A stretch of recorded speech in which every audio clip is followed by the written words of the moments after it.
We would like to thank distinguished members of the press.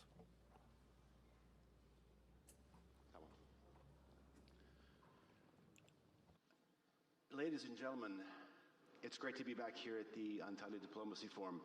As of April of 2026, the world is closely watching three wars: Ukraine, Iran, and the quiet war that's being waged against the international order.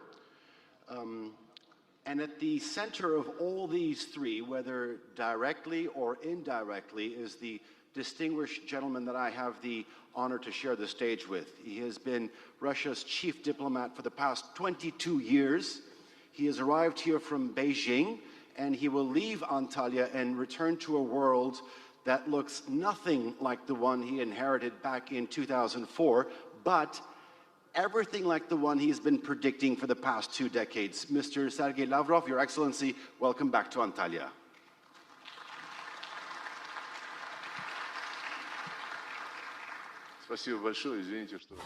Thank you so much. Sorry for the short delay. Clearly, when you attend such conferences, it is always necessary to have bilaterals with many friends, and I hope that this time these bilaterals will also be useful. Thank you for associating me with three wars, as you put it. Well, it wasn't actually in my plans, to be honest. It was not in the plans of the Russian Federation. But by the looks of it, the preparation for these wars was in the plans of those who we called Western partners for the majority of my tenure as foreign minister. I would not now recall the analysis, the overview of political scientists, former diplomats, former members of government in the US, in Western Europe, who basically recognized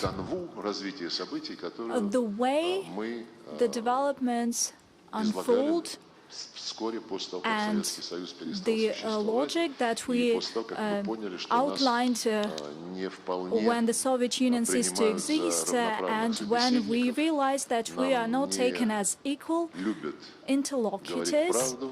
They do not like to tell us the truth. They like to promise us something, and then they say that, well, it was not a written promise, but an oral promise.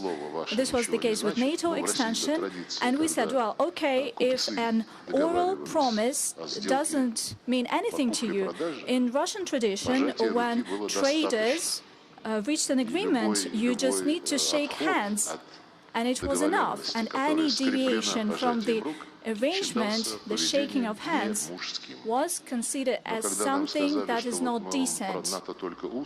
But when we were told that NATO extension and non-NATO extension was the oral promise, there was nothing written, we proposed, and it actually happened in Istanbul in the OSCE summit in 1999.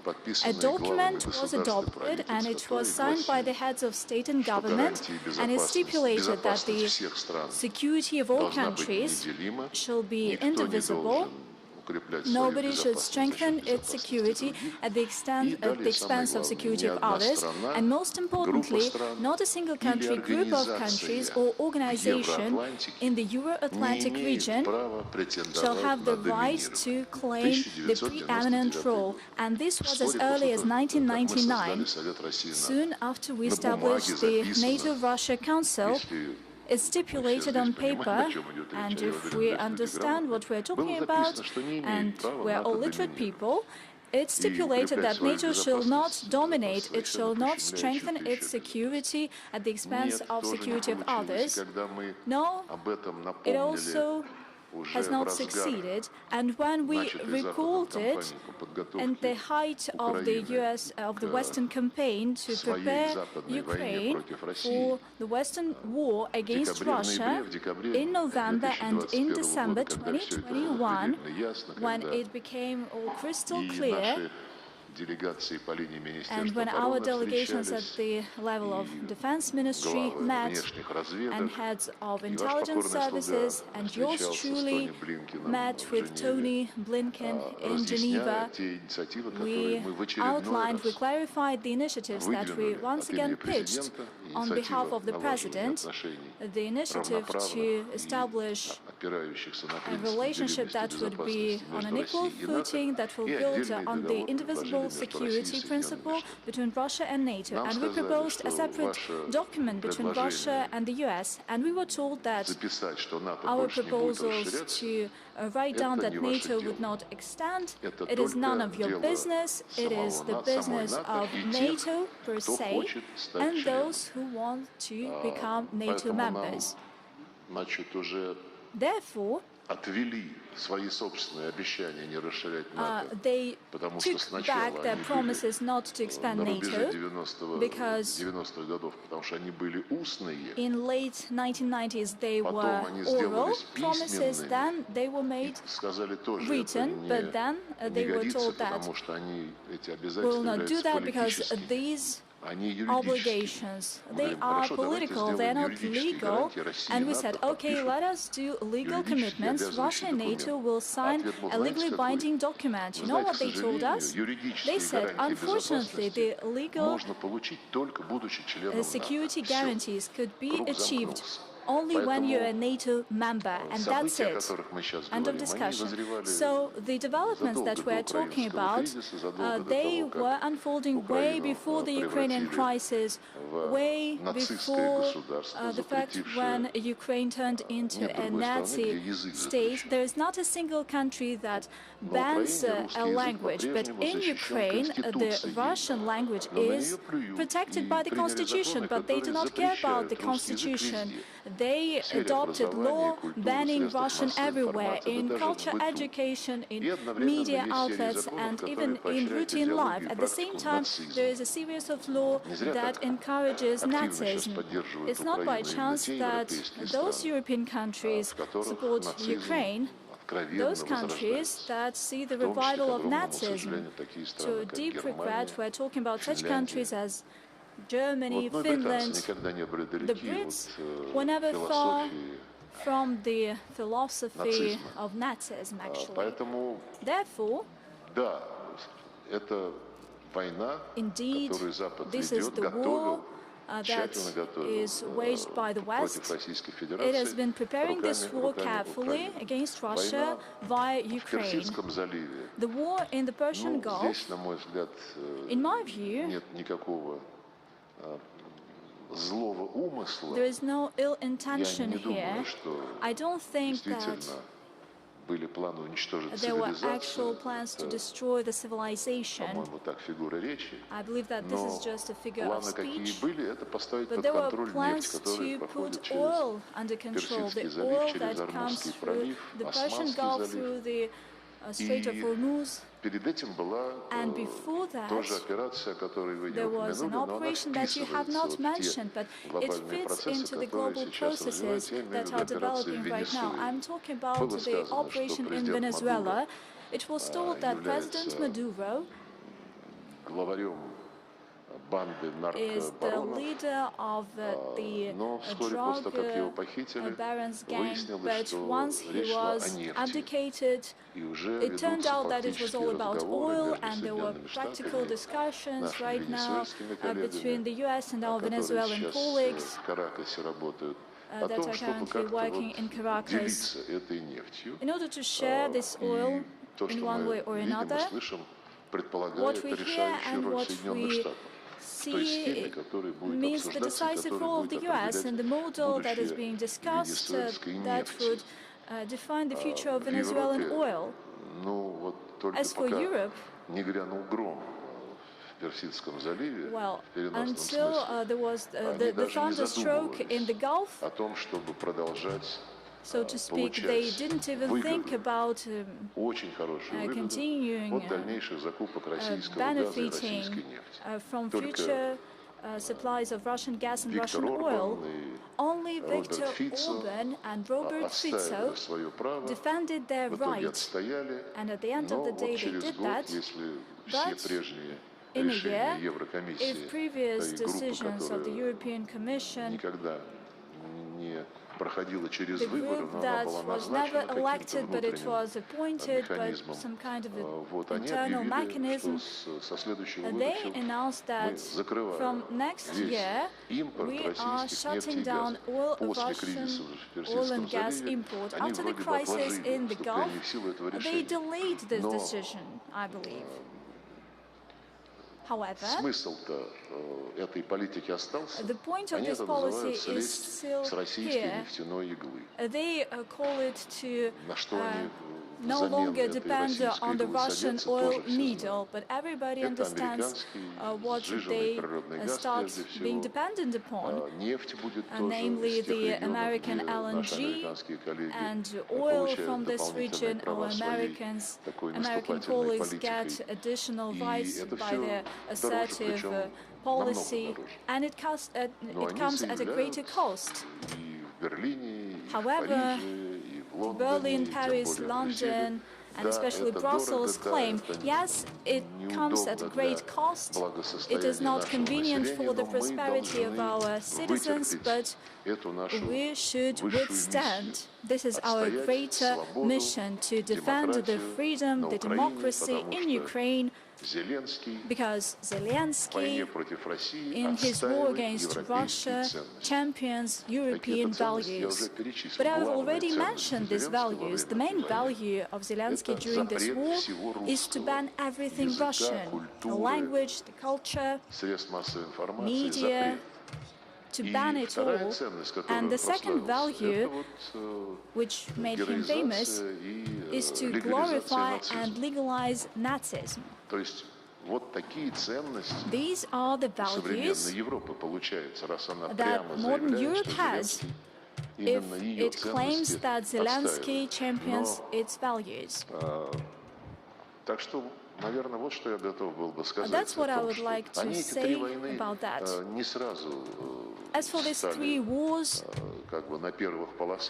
they didn't make the headlines from the very start.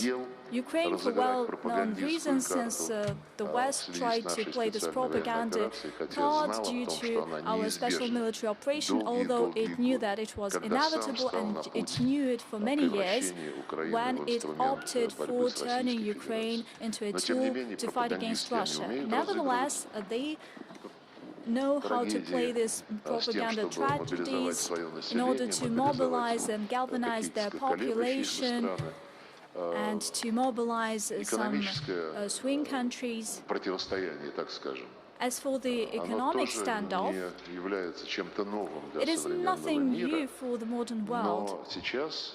However, today, this struggle for economic heights, primarily energy-wise, is going on using very different means. You might recall some time ago, during the debates in the United Nations, many countries, the countries of the global majority, urged to defend the international law. And our Western colleagues insisted on urging to respect the rules-based order. We provided examples that we want to understand what is behind this rules-based order. What's the point of it? And in case of Kosovo, they took the rule of self-determination of peoples, although there was no referendum whatsoever and no observers as well. But in case of Crimea, after several years, Crimea did not want to recognize the illegitimate regime that came to power without respecting the guarantees that were provided by Germany, France and Poland, namely the guarantees of the EU, and as a response, Crimea refused to live under the rule of these putschists and had its referendum. And in this case, the West decided that the self-determination right is not applicable, and what is applicable here is the territorial integrity of Ukraine. Why? Well, because it's the right. We say that the law can be interpreted in many different ways, and that's the way they have been living. As of now, given the current problem and the ratio, the way the territorial integrity is balancing with the self-determination, for many years during the war in Ukraine, Mr. Guterres, Secretary General of the UN, and his spokesperson, Mr. Dujarric, a French national, every time they get a question from the journalists how you should treat the Ukrainian crisis, they say you should abide by the UN Charter, territorial integrity of Ukraine shall be respected, as well as the resolution of the UN General Assembly that were adopted in great number. They were anti-Russian, they were all put to vote, a great number of countries refused to recognize them, refused to support them. But the most important thing is the territorial integrity of Ukraine. Once the Americans started musing about Greenland, after a day or two, they started asking Dujarric, what about Greenland? How can we treat it from the international legal standpoint? And he said, when it comes to Greenland, we will honor sacredly the principle of territorial integrity of the Kingdom of Denmark and the right of nations to self-determination, because both of these things are stipulated in the UN Charter. And then one of the journalists who wanted to get into the crux of the matter and what the UN Secretariat think about that, and they say both these principles are applicable to Ukraine as well, and this happened within 1 minute, and he said, no, these are two different things. I do not know how to comment on that, but I believe that everybody understands this. Am I taking too much of your time? Never, sir. Never, sir. But I do want to jump in because you talked about so much, and I hope I have enough time to get into Venezuelan oil, the kidnapping and the seizure of Nicolas Maduro, Nazism in Ukraine, the Iran crisis. But you started your speech by talking about NATO intentions, and that it was stipulated in paper. If I were to make a ill-attempted pun when it comes to paper, the US President Donald Trump said NATO is a paper tiger. Once again this week, he has threatened to pull out of the North American Treaty Organization, citing that his European allies did not support his war on Iran. You, sir, have been predicting this fracture within NATO for decades. My question to you, sir, if you may permit, is that whether you think that a NATO in crisis, one that is perhaps unpredictable, one that is perhaps weakened, one that is threatening to abandon its allies, may actually be more dangerous to Russia than a more stable NATO?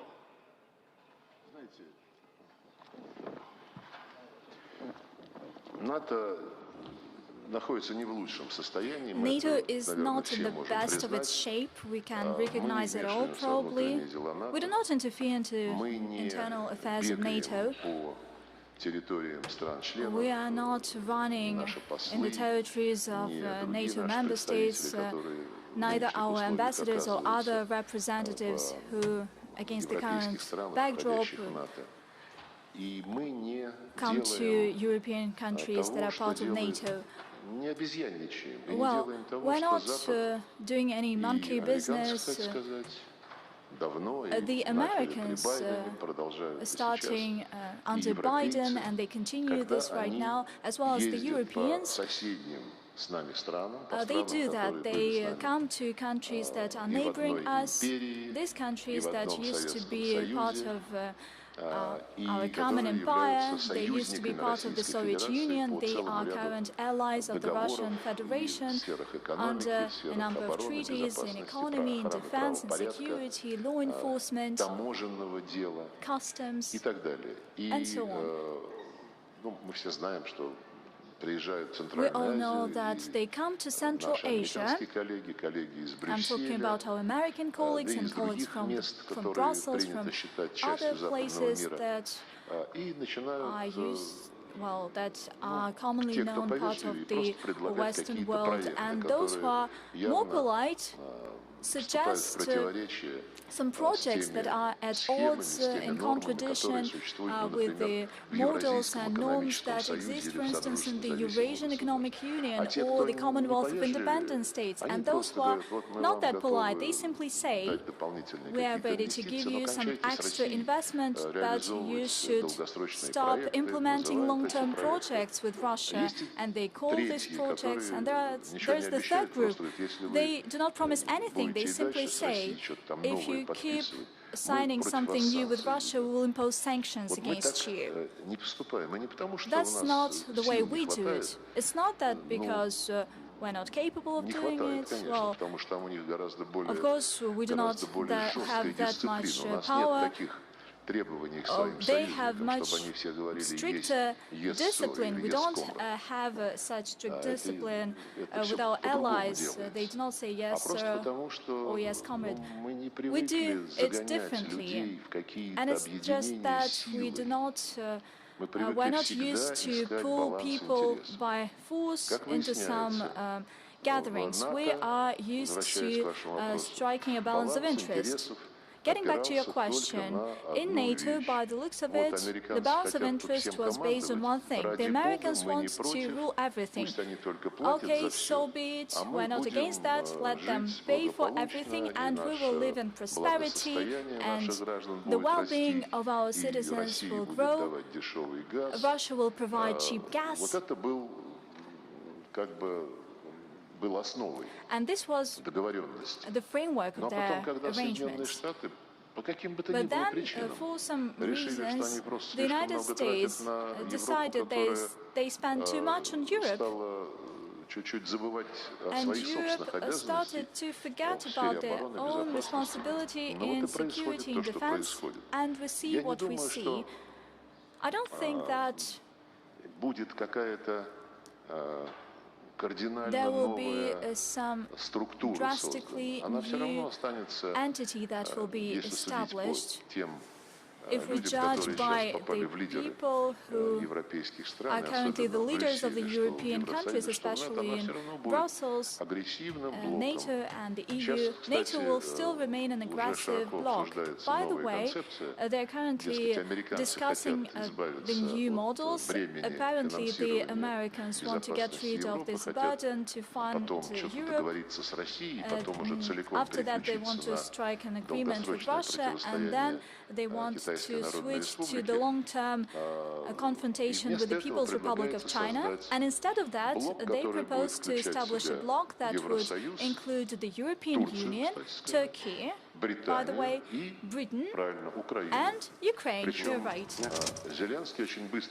And Zelensky grasped at this idea fast, and he said that the Ukrainian army will be the core and the guarantee of success of this thing. With our experience, best practices of what is needed to be done on the battlefield, our drone operators and other kinds of weaponry, the only thing you need to do is to fund our army $800 million. But the chief of his cabinet, the well-known terrorist Budanov, in his interview said, we don't have anything, we use anything that they give us in the war. So the leader of this bloc is quite peculiar. Overall, we see this movement towards the so-called coalition of the willing.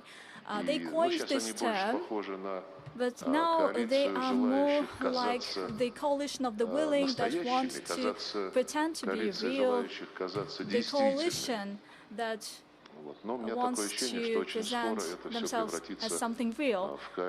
But I think that it will soon turn into a coalition of those who do not wish anything at all.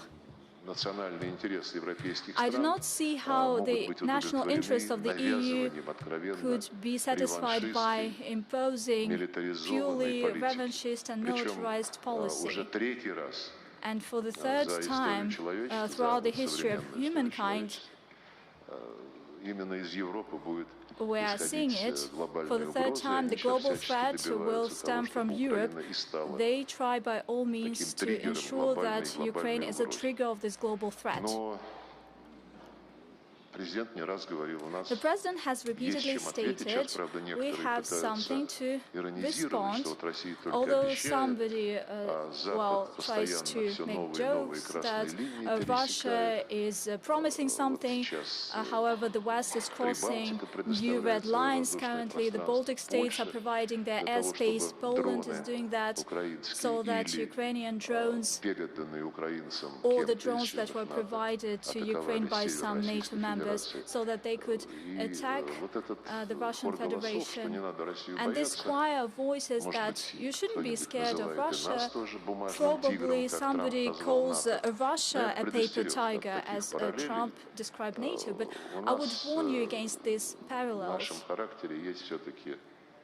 In our national character, there is such quality as patience, and we said, well, God was patient and he said that we should be patient as well, but sometimes you are running out of patience, and it's good that nobody understands where this red line lies. Okay. Again, there's a lot to unpack, but I kind of want to keep a train of thought. For the past 20 years, you have essentially been arguing that that the US-based rules order was essentially a fiction masking American hegemony. Mr. Lavrov, you have said that, you know, we're finally there. The United States has abandoned itself. But here's what the world looks like right now. And I want to make a tie to one of the central themes that we talked about last year, multipolarity. The world looks like this. The United States is bombing Iran. It is blockading the Strait of Hormuz. It has seized a Latin American leader, threatening to annex part of NATO country, Greenland. It is threatening to leave NATO, as we just mentioned. Is this the multipolar world that Russia was actually expecting?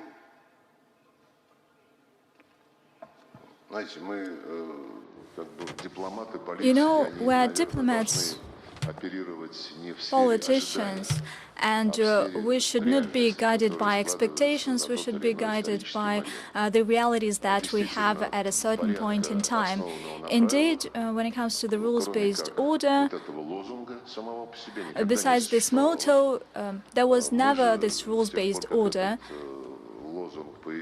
Since this motto was coined a decade ago, or more than that, we asked them to show us the list of this rules-based order, the rules that should underpin the order, but this does not exist. I gave you the example when they needed to recognize Kosovo independence, they used the self-determination principle. When they need to strongly neglect the right of the peoples of Crimea and then Donbass, at the forefront will be the right, or rather the demand, to respect this territorial integrity.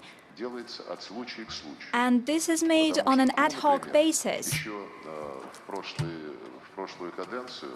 In his previous tenure in office, the US Trump administration was the first in the world to recognize that Western Sahara is Morocco. You didn't need to have any negotiations, but negotiations are still ongoing. Nevertheless, for the US, this is part of Morocco.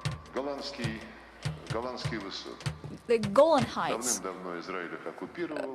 Israel has occupied it for a long time, and every 5 or 6 months the UN Security Council adopts a resolution in this regard. But in his tenure, in his first tenure in office, Trump said that this is part of Israel. Currently, after what is going on in Gaza, in West Bank, currently Israel is not just controlling the Golan Heights as recognized by the US, but also the buffer zone that was controlled by the United States. And it covers these Golan Heights for extra kilometers, several kilometers, but nobody recalls that. Nobody recalls about the West Bank as well. Nobody is talking about the fact that the Israeli leadership openly claims that there will never be a state of Palestine, and everybody else keep on saying as a mantra that the only just way to address all the matters in the Middle East is to establish the state of Palestine within the 1967 borders. But the Prime Minister of Israel said, no, there will be no state of Palestine. President Trump proposed a plan on the Gaza Strip. And it was introduced, it was submitted in the UN Security Council. It stipulated that it should be ensured that Hamas shall be disarmed. There should be some kind of stabilization force, and on this framework it is necessary to rebuild the Gaza Strip, the social sector and the residential sector. Although according to some leaks they wanted to establish some Riviera there, a tourist destination with yachts and so on. And when this draft resolution was submitted, together with China, we asked how is it in line with the fact that the UNSC and the UN General Assembly adopted decisions unanimously when it comes to the state of Palestine. And they said that it has nothing to do with that, this is a completely different thing. And actually it was quite unusual to see in the UN, in the Security Council, to see a decision adopted there on the matter that has been considered there for 80 years, and a lot of decisions in this regard was made, and something new was introduced that never mentions anything that was done previously in the UN.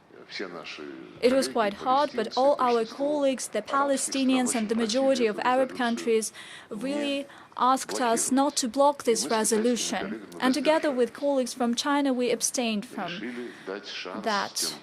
And we decided to give it a chance, especially since the Arabs were interested in that. However, indeed, intensive fighting has ceased there, but the truce is not respected. On top of that, there is this Lebanon issue that arose, and there is the relevant United Nations Security Council resolution on Lebanon as well. It has been violated for many years when it comes to the status of the Lebanese lands to the south of Litani River. And when we take a look at what is happening in the Strait of Hormuz, I wouldn't want us to ignore the Palestinian issue. Incidentally, in Syria, some complicated processes are unfolding as well. Many representatives of the Israeli leadership claimed that, I believe that even Benjamin Netanyahu said that we are witnessing the birth of the new statehood of Israel, and he meant the greater adjacent territories as well. What I'm saying is that politicians and diplomats do not have the right to focus on matters that make the headlines, the breaking news on TV and social media, simply because somebody wants it to be making the headlines, for it to be the focal point. It would be sad if a historical decision of the UN on the two-state solution, the establishment of a Jewish state and the Arab state of Palestine, it would be sad if this decision is ignored and dismantled. And this also speaks about the international law. In this case, when it comes to decisions of the UN on the Palestinian state, there is no difference between the norms of the international law that demand the establishment of this state and the rules that the West applies when it needs to in one way, and it applies it in a different way when it is not fitting to it. So the rules-based order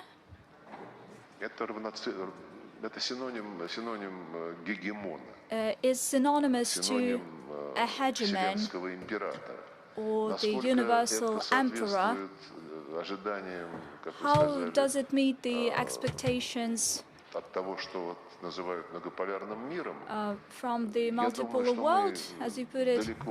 I think that we're not in the middle of this path, we're at the beginning of this path. It will be a historical age and a challenging one, because somebody will have to abandon its habits, to impose everything to everyone, to punish everyone. Somebody will have to abandon its habit to hide behind the back of a daddy or uncle and not to take responsibility for one's own actions. You need to abandon a lot of habits. And probably many countries will have to abandon this habit to believe those who deceived them repeatedly. I read a lot about the trends of the multipolar world order, and currently this world order is taking shape in an objective way, because the rules of globalization, and this globalization was introduced, was put to life and introduced by the Americans primarily, and it implied the freedom of market forces, fair play, fair competition, innocent until proven guilty principle, and most importantly, lifting all barriers in trade and economy everywhere. And as you can see, this globalization has come to an end, and even since Biden we have been witnessing fragmentation, regionalization and trade wars that the United States has been actively using as a tool to strengthen their positions and to seize and keep their previous positions. They have nothing to do with the globalization. This is new life, and it's not by chance that an increasing number of sub-regional entities start thinking about or even start working to ensure that they are safe from the diktat of dollar, for instance. Dollar has been turned into a tool of war. I do remember that under Joe Biden presidency, then candidate Donald Trump, the opposition candidate, chastised Biden and his team for destroying the reputation of the dollar, turning it into a tool of sanctions and cutting trust to it. Donald Trump recalled under Biden the times when they shifted from the golden standard, and the Americans convinced the whole world that dollar is not something that the US owns. It is the good of the whole humankind. It does not depend on the wishes of somebody and the desire to punish anyone. It is just the boon for the humanity. That's the way it was put it. And Donald Trump, during the Biden tenure in office, recalled the way Biden destroyed the reputation of the dollar. However, when he came to the White House, Donald Trump said that he would punish BRICS countries for not using the dollar. So it's not about the place that you occupy, it's about the things that you think and say. And BRICS is not the only entity that considers establishing independent settlement systems, payment systems, insurance and reinsurance models, establishing direct bank relations. It is talking about establishing its bank, the new development bank. Well, it is related to BRICS, but it is based on the Bretton Woods system, and these principles are no longer applicable. When President Lula once again came to power in Brazil, he proposed to CELAC, the community of Latin American countries, to do that. And as one of his initiatives, he proposed that CELAC should be in charge of the matters that we're talking about, namely to establish independent mechanisms of doing business, trade, investment, so that nobody could impact this in a negative way. Under Trump, the United States responded in a negative way to any attempts to use something else and not the dollar. Is it the freedom of choice? It is not the freedom of choice. Therefore, the old globalization model is being destroyed due to objective reasons. We see the economic growth of China and India, and it outpaces the growth rate of the US. As per purchasing power parity, China ranks first, and this trend will continue. Therefore, objective economic trade indicators of the states, the ratio is changing, the balance is changing. In the IMF, the US has been artificially curbing this quota redistribution in order to keep the veto right that they still keep. And this doesn't change anything. If in the IMF and the World Bank, they would build all their actions building upon the real state of affairs in finance and the economy, there would long be no hegemony of the US in these institutions, in the Bretton Woods institutions. So let us not play the guessing game. Everybody anticipated the multipolar world where there will be a balance, but Donald Trump came, and in a year he showed what he's thinking about. The process is yet to begin. We're talking about a very long historic age, and we should be building upon objective trends. And the objective trends are that new powerful hubs of economic growth are taking shape. These are centers of excellence, of high tech and economic powerhouses. And with that comes political clout. Therefore, for instance, President Putin suggested holding the summit of five permanent Security Council members in 2020, but then the pandemic stood in the way, so it's hard to tell whether the leaders of the US, France, the UK were ready to do that. China spoke in favor of this initiative back in the day. And recently, in one of my speeches, I recalled this proposal, and in principle, we always stand for having meaningful, constructive discussions, meetings. However, we can hardly expect that our French and German and British colleagues would show a reasonable approach. In their statements, in their public addresses, well, at least the current leaders in Paris, in London, in Berlin, in Brussels, they make such statements, and it is not possible to deviate from that without losing your face completely and without losing the trust of your voters, without self-exposure as people that do not care about the future of their country. But at the same time, there are other fora, for instance, G20. Virtually all BRICS members are present there. There is the G7 Western group. And by the way, in G20 there are 10 countries in favor of BRICS, 10 countries in favor of G7. And there are also events where representatives of great powers turn out to be in one place at one time, and in the majority of cases they use it. If they are responsible leaders, they use it in order to compare notes, in order to have an unofficial conversation.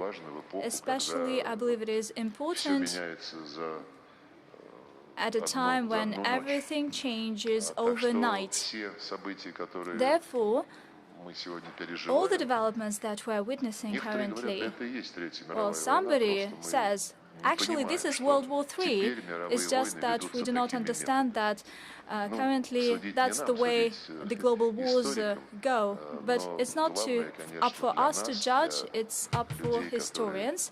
Most importantly for us, for people who, and a nation who lived through a great number of wars in its history, and especially the tragedy of World War II and the Great Patriotic War. For us, the main criteria is the life of people, so that they would not be put at risk. I do not know whether you've heard it or not. It is our genetic inherent quality that is challenged by somebody such as Hakan.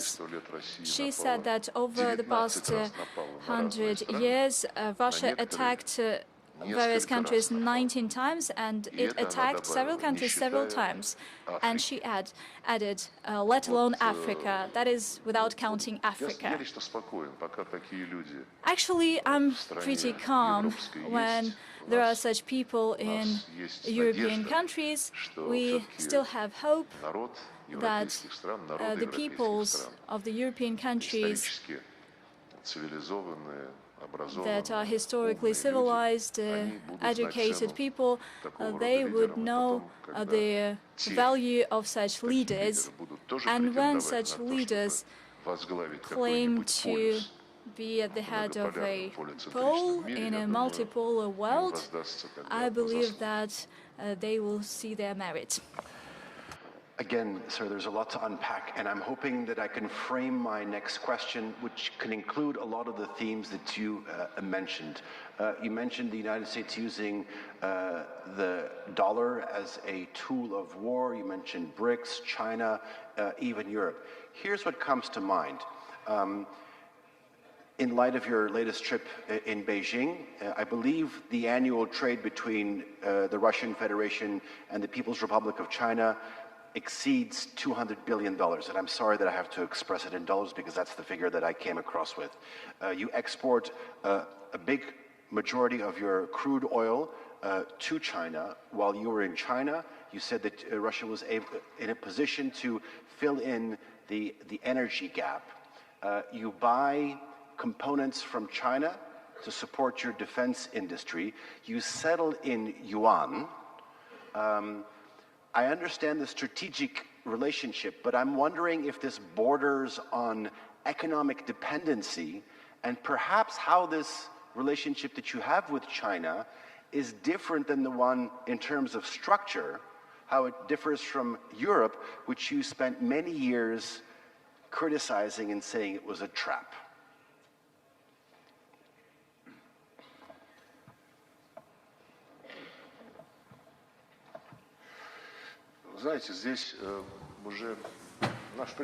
You know, actually, a long time ago,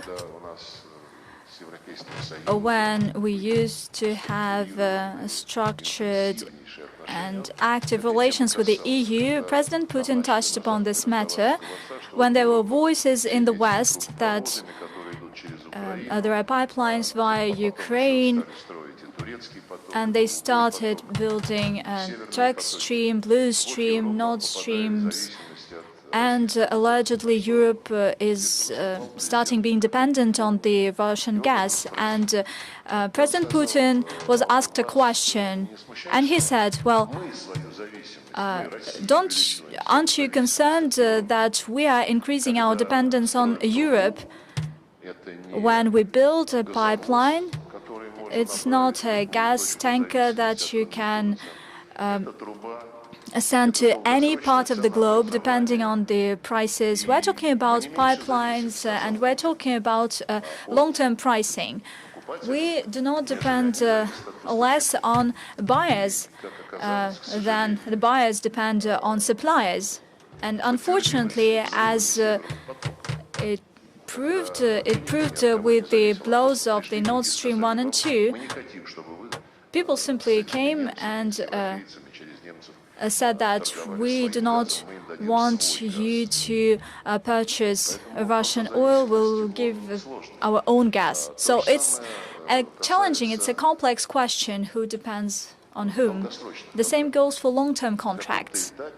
At some point in time, Brussels started strongly demanding its EU members to get away from long-term contracts and switch to spot trading, believing that long-term contracts, well, this is not the market way, and all the operations should be built on the current realities. But the current realities were made by speculations, but they didn't care about that, although you do understand that. You understand how the oil spot market was developing during the war in the Persian Gulf and the Strait of Hormuz. During the weekend, it calmed down, and then some news unfolded. So we understand all that.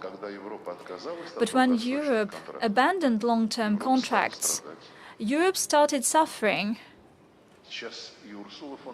Currently, both Ursula von der Leyen and many supporters of hers in the European Commission say that finally we are no longer dependent on the Russian gas and the Russian oil, or we just have several months of dependence, and this is publicized as an achievement. You know the global economy, and probably there is the statistics, although it is not shown to anyone. Namely, how much pricier the gas became, the gas that Europe purchases from other countries, not from Russia, and how much Europe pays more as compared to what it would have paid for Russian gas under long-term contracts. As for the People's Republic of China, as you know, we have a very well-balanced relations. We have virtual parity in trade with a little bit of surplus for our export, and we're not just talking about oil and gas, although we build pipelines in China, and there are plans to have an extra pipeline, and certainly they facilitate a lot the planning in the Chinese economy.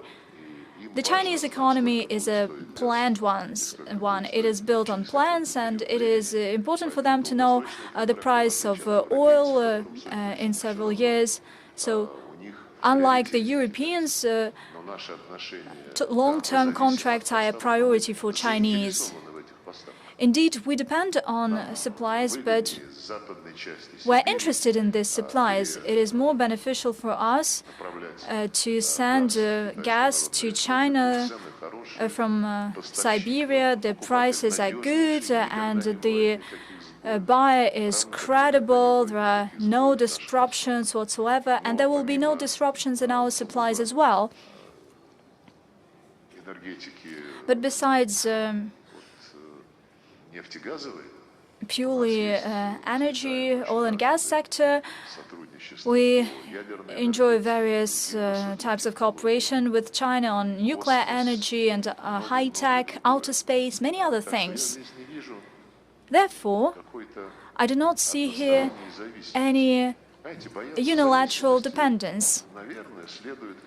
You should be scared of being dependent when you reach an agreement with a partner that has already deceived you repeatedly.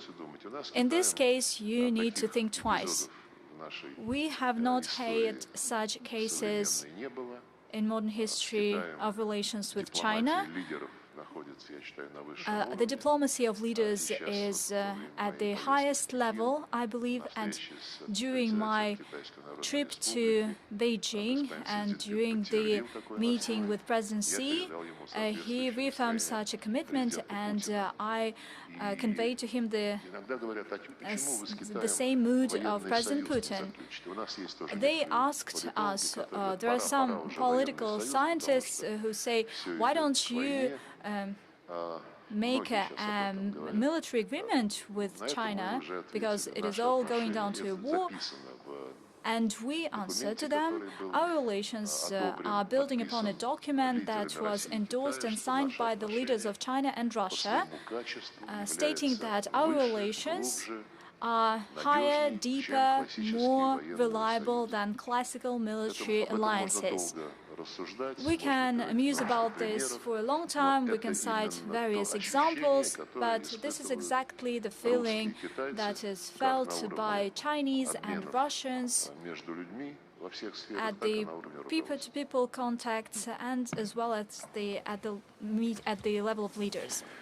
Mr. Minister, I slightly want to shift gears.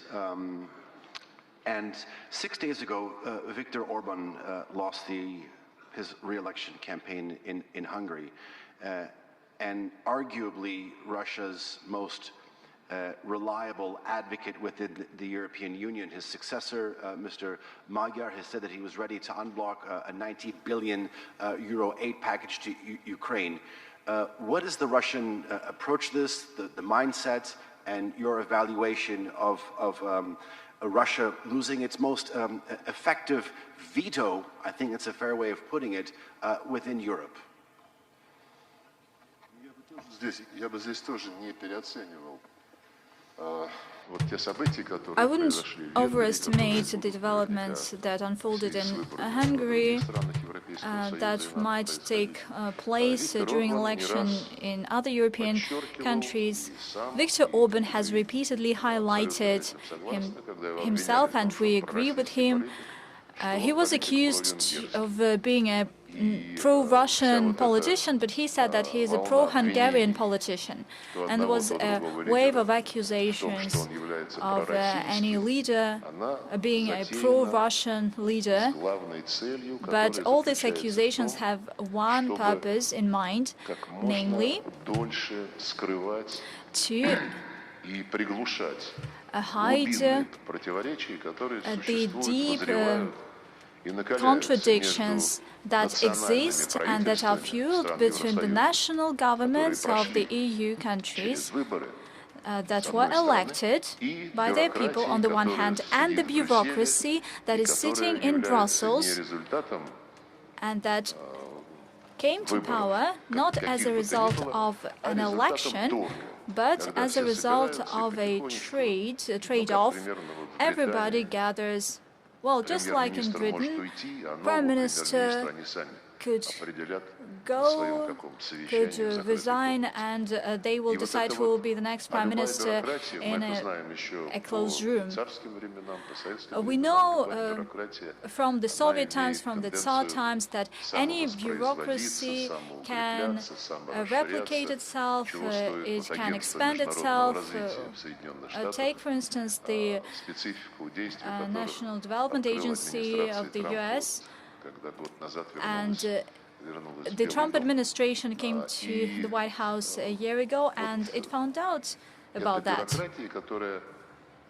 So this bureaucracy has some kind of norms and rules. They are not abstract. These are not abstract rules that underpin a world order, for instance. But in the EU, they have a lot of rules that stipulate all the things, all possible things. So the actions of the current European Commission according to a greater number of politicians and lawyers and political scientists, exceed by far the mandate that is given formally by the European Commission. It all started during the pandemic. As you all know, they purchased a great number of vaccines without respecting the necessary requirements, including requirements for the quality of the vaccine. So there is this standoff, and Viktor Orban raised his voice against this bureaucracy. He never said, I demand that we all should make friends with Russia. He never said it. As for 90 billion, in the beginning, they failed to steal the Russian money, namely our national reserves that were illegally arrested in Europe, and after that, they came up with this idea to have a loan that will be insured by these stolen Russian assets. And Orban said that I will join this decision once Zelensky opens the Druzhba pipeline, the friendship pipeline, and he hasn't done it so far. I have no doubt that he will lie, and he will say that this pipeline has been damaged. And it's been going on for 2 months already. You know how much time it took for Orban and Robert Fico to make the European Commission to kindly request Zelensky to allow the European experts to come to Ukraine and to take a look whether there is indeed a damage done to the friendship Druzhba pipeline. It took a couple of weeks to reach this agreement, but at the end of the day they were not allowed in to inspect the pipeline. How can you wish for Viktor Orban to love the current regime that is ruling in Ukraine? This regime, by the looks of it, is ruling the rest of the EU, at least the European Commission. So accusing him of being pro-Russian, well, I wouldn't do that. You see, President Putin does never say no to contacts if any colleague of his makes this initiative. Macron wanted to visit us after the special military operation began, and he did.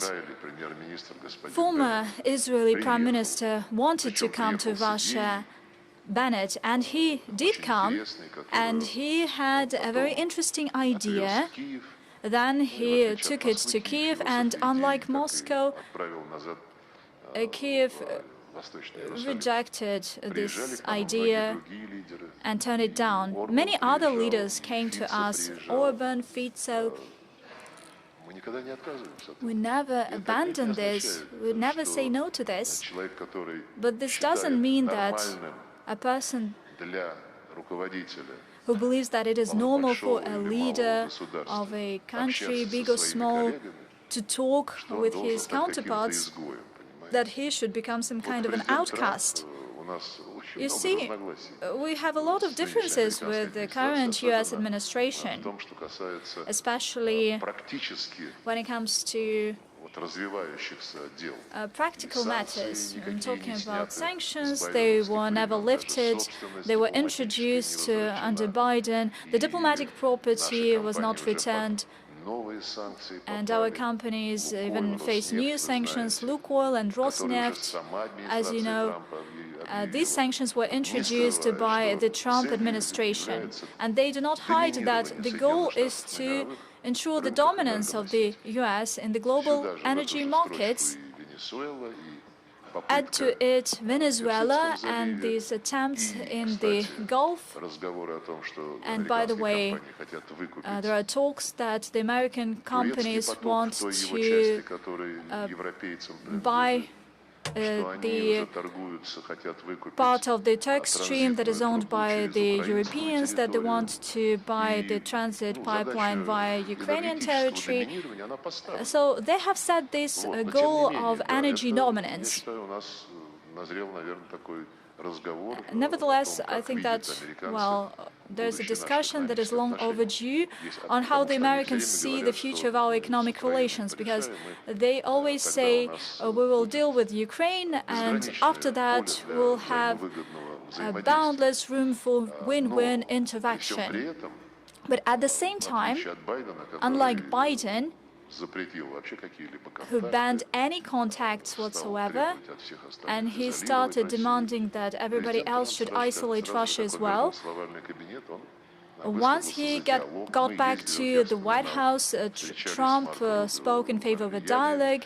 We had a meeting with Marco Rubio in February 2025, and we continue to talk now. There was a meeting in Alaska, there was a meeting on the sidelines of the UN General Assembly. There are contacts at other levels, including on Ukraine. As you know, there are a lot of questions that are raised, and there were examples that when it looked like we reached an agreement, but something has been failing, and some envoys from Brussels and adjacent European capitals come, and Ukrainians come somewhere and hush with somebody. Nevertheless, we do not say no to a dialogue, just like the Americans. These are serious questions. You started our conversation citing the three developments, three events. But these three events are becoming increasingly global because everybody starts to understand that there are repercussions from all these events. And that also implies that some of the participants of this event have another goal. Somebody declared a war on drugs, but somebody wants oil. When they started defending the rights of the Ukrainian heroic people, they also have a hidden agenda to deter Russia, and so on. Virtually in all of the processes, we see this global dimension, and this too is part of the process when multipolar world order takes shape, and it will be a challenge. When it is time to translate this new world order into some new UN or the reform of the UN, there will be a struggle for those who will be claimed as a pole of the multiple world order. Whether there will be still the UN system, will it be about the permanent members, or will it take a different shape? And when they recognize that there is a group of countries that deserve to enjoy not special rights but special responsibility for the future of the world, in this case we'll either expand the UN Security Council, we are ready to do that, or some new forms will be found. For instance, G20 was established primarily to ensure that leading stakeholders in the global economy could transparently reach an agreement, but in a narrow circle. But to a major extent, G20 makes up for the lack of progress on the reform of the United Nations Security Council, because in G20 they also discuss geopolitics, and wanted to be in the UN Security geopolitical cloud. To some extent, within G20, they satisfy partially their aspiration. And there will be an increasing number of such formats. We've already mentioned BRICS. It is an entity that brings together several future poles or existing poles.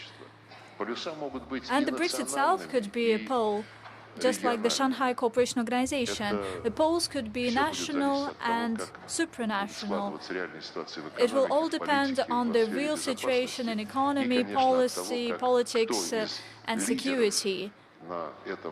And who among the leaders at this point in time of our development, who will be at the helm of these emerging poles, and how they will realize their responsibility to ensure that these poles coexist. Mr. Secretary, you talked about you having many differences with the United States on many different levels, hidden agendas. You have negotiated with so many people, going back 22 years, the late Jim Baker, Madeleine Albright, Powell, Rice, Secretary Clinton, Kerry, Pompeo, Tillerson, Blinken, now Marco Rubio. I may have forgotten one or two. We're kind of coming to the end of our interview, so I feel a little more relaxed in asking you, behind the cameras, is there anyone that you felt was more genuine towards coming to agreements on major issues?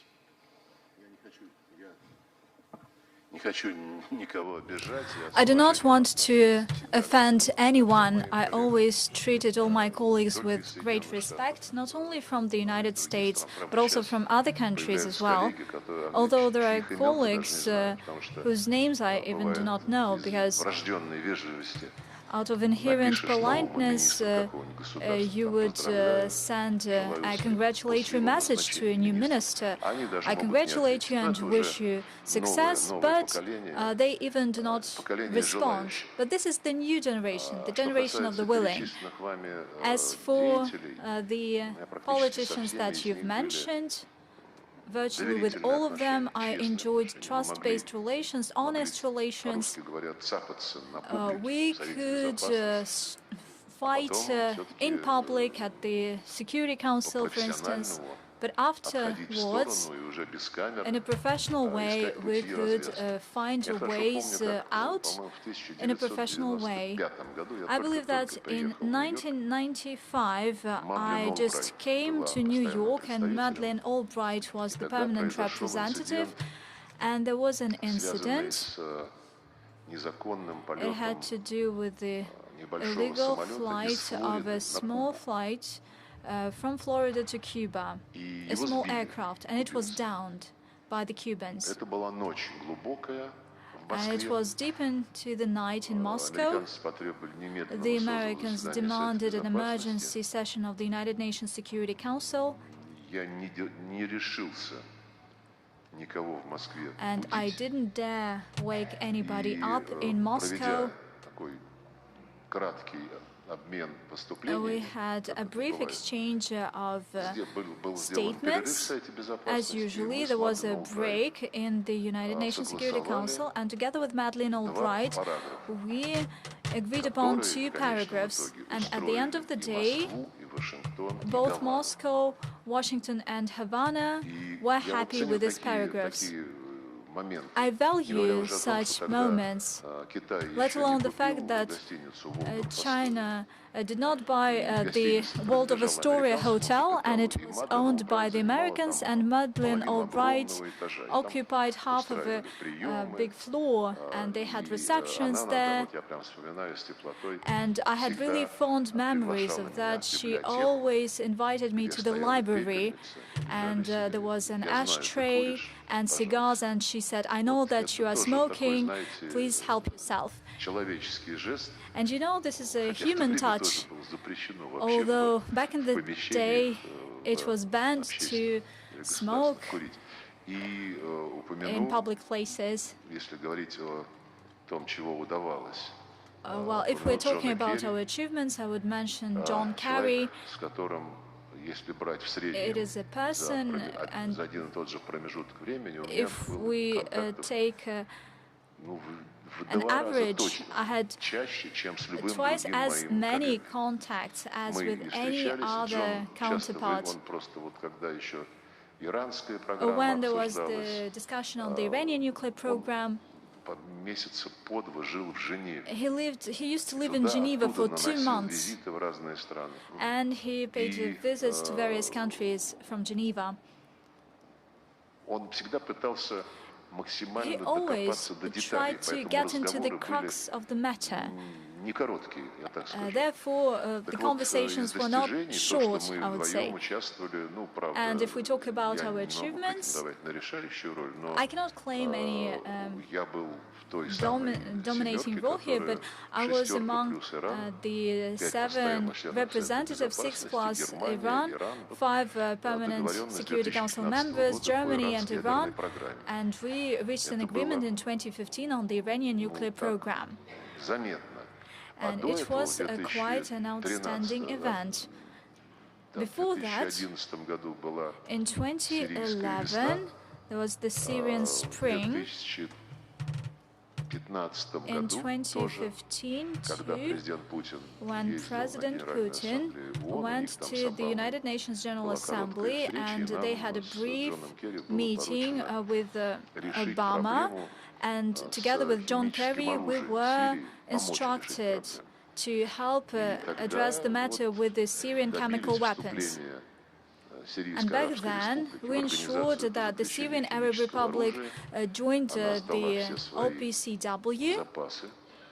It turned away all its stockpiles, and as a result, the OPCW got the Nobel Peace Prize. Now they do not recall that, but it happened.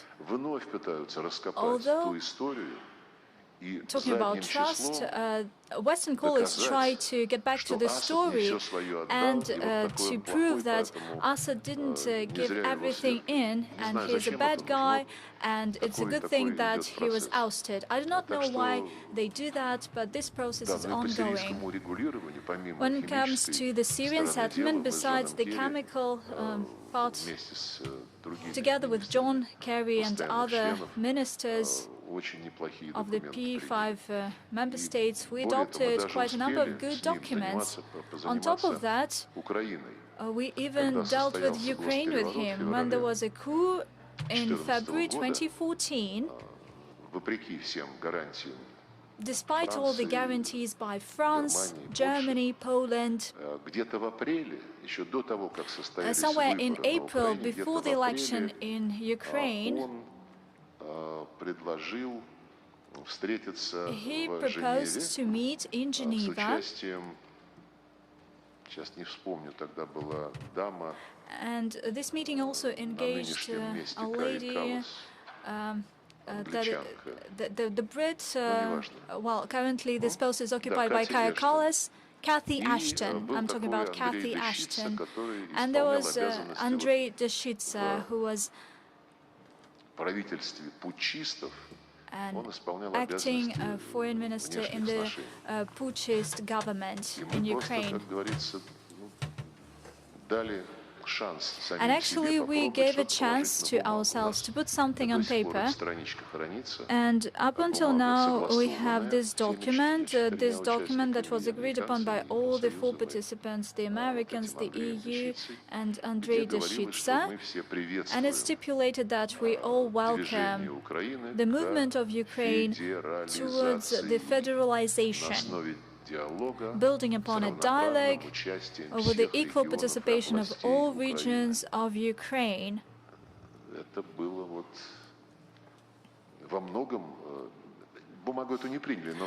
This paper was not adopted, but to a major extent the readiness of this regime, the readiness to federalize,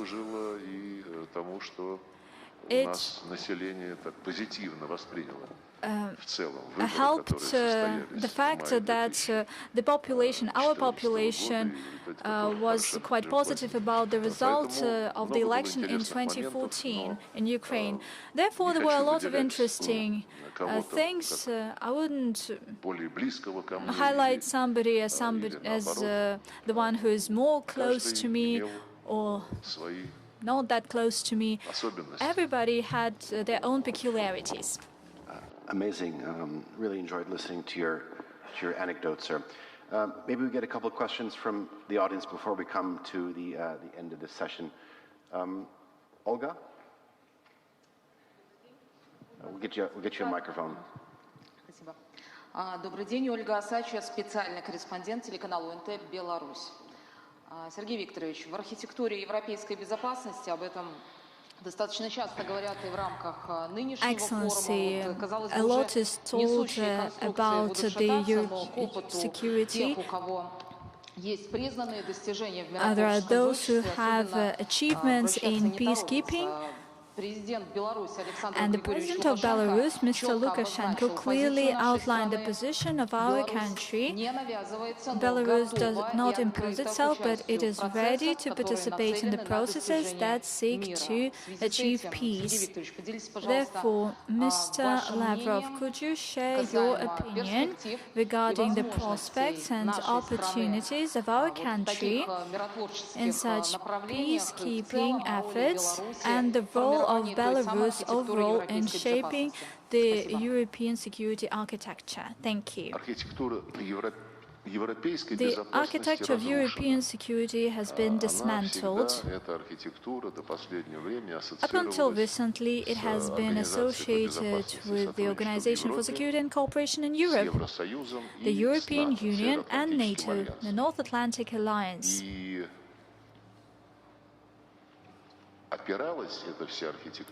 This architecture built upon Euro-Atlantic concepts.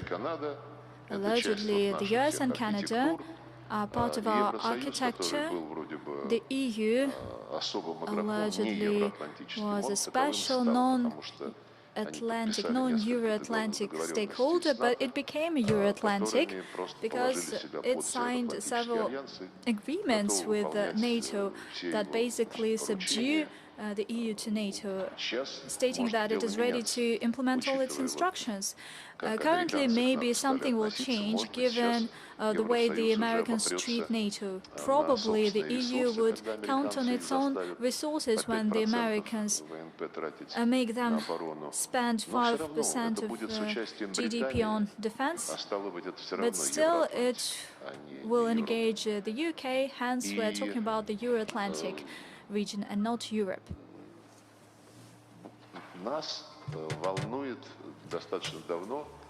For quite some time, we've been concerned about a broader security issue. The OSCE has discredited itself. Relations between Russia and NATO and Russia and the EU were dismantled overnight with all the security commitments, and this is a good indicator of the worth of this Euro-Atlantic concept. For a long time, together with our colleagues within the CSTO, primarily Belarus friends, we've highlighted that Eurasia is the richest continent, but it does not have an all-continental umbrella, unlike Africa, where, unlike various sub-regional entities, there is the African Union, unlike Latin America, where there is CELAC, in addition to various narrow integration groupings. In Eurasia, there is none. There are both Soviet entities, the CIS, the CSTO, the Eurasian Economic Union.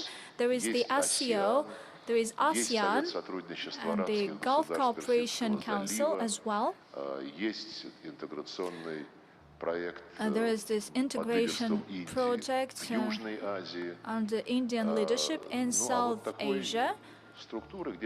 However, there is no such entity that would bring all the countries together.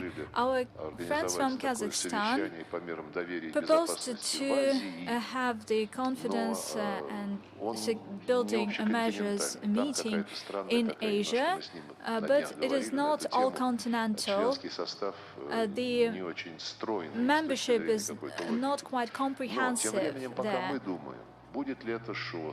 Nevertheless, until we think whether it will be the ASEO or ASEO plus ASEAN, the Eurasian Economic Union, and we cannot get away from our allied Union State, Russia, Belarus Union State. Nevertheless, NATO several years ago said, indeed, security is indivisible, but previously, according to the OSCE, indivisible security meant that I cannot not ensure my security at the expense of your security, but they interpreted this indivisible security in a different way. The security in the Euro-Atlantic is indivisible from the security in the Indo-Pacific. The previous NATO Secretary General, Jens Stoltenberg, was asked, how come you used to say that NATO is a defensive alliance? And without even blinking, he said, it is true, but you know, in these years, the threats to the territories of NATO member states stem from the Taiwan Strait and the South China Sea, and therefore NATO is actively introducing itself in this region, and it would be wrong for the Euro-Atlantic entity, well, until it is not dead, but still it has plans to spread its dominance throughout the whole Eurasian continent. In Central Asia, it is actively working, and especially in the Far East, they establish Indo-Pacific troikas, four-lateral formats, AUKUS. It's either we, Euro-Asian countries, that will think about gathering together and decide the fate of the richest and most populous continent, or we will be silent and passive observers of NATO seizing this space. And we know how they integrate. They create small groups. They reach an agreement with every group. And therefore, we've been actively supporting the initiative by President Lukashenko to hold an annual international conference in Minsk, an international conference on Eurasian security and the architecture of Eurasian security. 3 sessions already took place. This year there will be the 4th session. I attended all of them, and I will look forward to the next one. Together with Belarus, we've been advancing this idea, and we have a lot of like-minded countries, namely to develop the Charter for Multipolarity and Diversity in the 21st century. It creates this ideological framework to continue our discussions.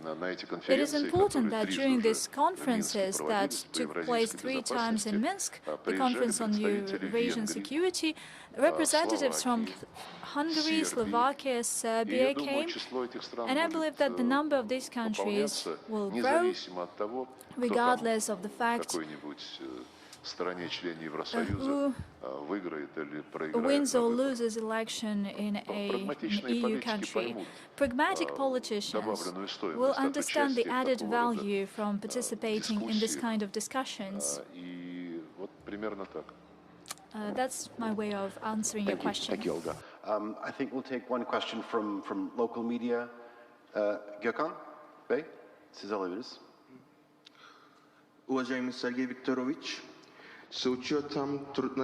Your Excellency, given the difficulty of negotiating process in Abu Dhabi, what's your take on the prospects for resuming Russia-Ukraine negotiations in Istanbul, and how efficient the mediation by Turkey at this point in time? Thank you. We consider that it is possible to resume negotiations in Istanbul. This topic of resumed negotiations is not our top priority. We do not impose negotiations to anyone. We have always assumed that if a partner is ready, then we will not be found wanting. And this is all happening despite the very notorious track record of our Ukrainian colleagues, with which we had negotiations. Istanbul, April 2022, there was a proposal that was submitted by the Ukrainian negotiators, and it was endorsed by us as the key framework for the future peace treaty. And after that, the Ukrainians were banned from signing this treaty, and they said, keep on fighting. This followed this was followed by a series of negotiations in Istanbul in summer, May, June, July, I believe.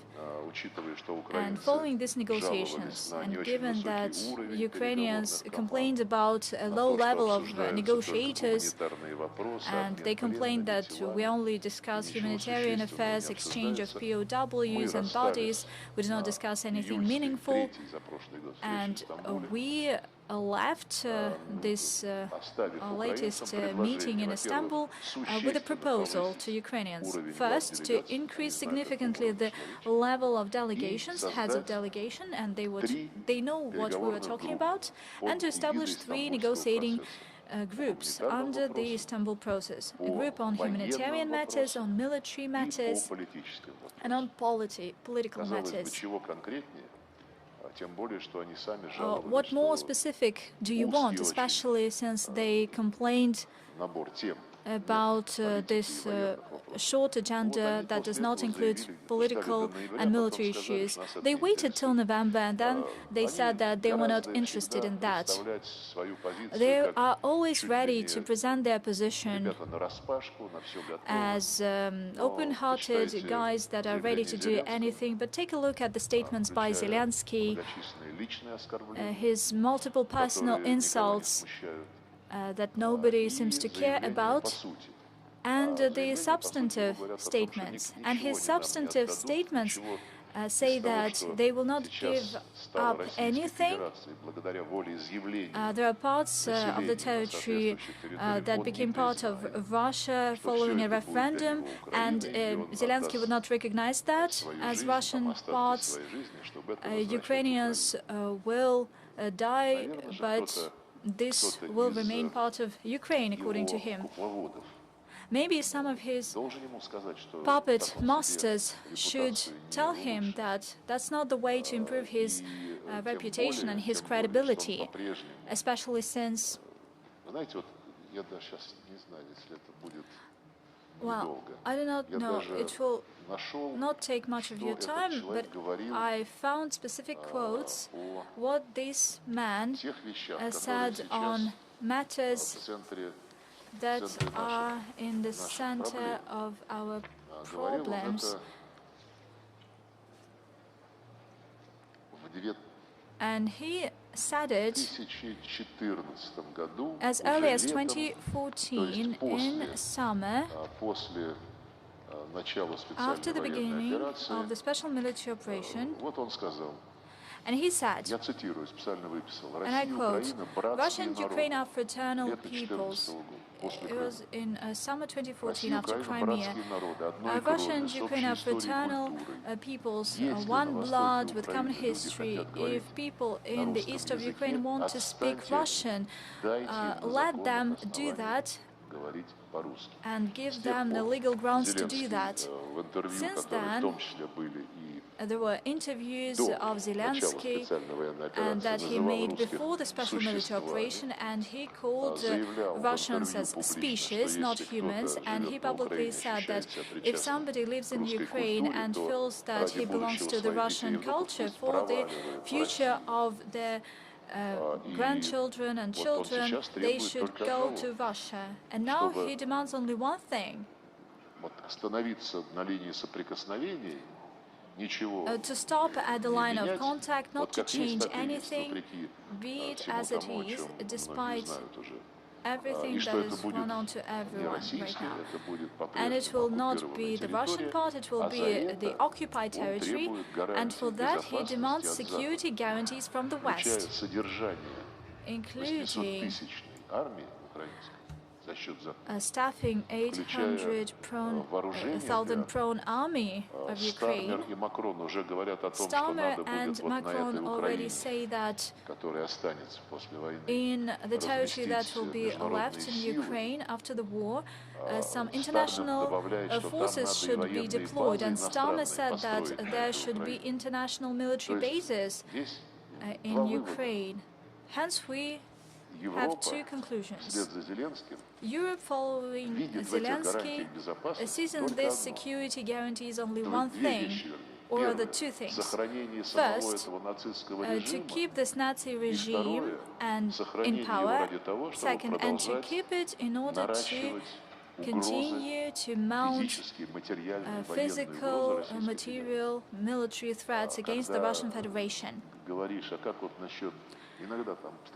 Sometimes there are colleagues that show interest to us in some international events, and we ask them, do you discuss in the EU the fact that Zelensky should stop banning the Russian language, stop banning the canonical church?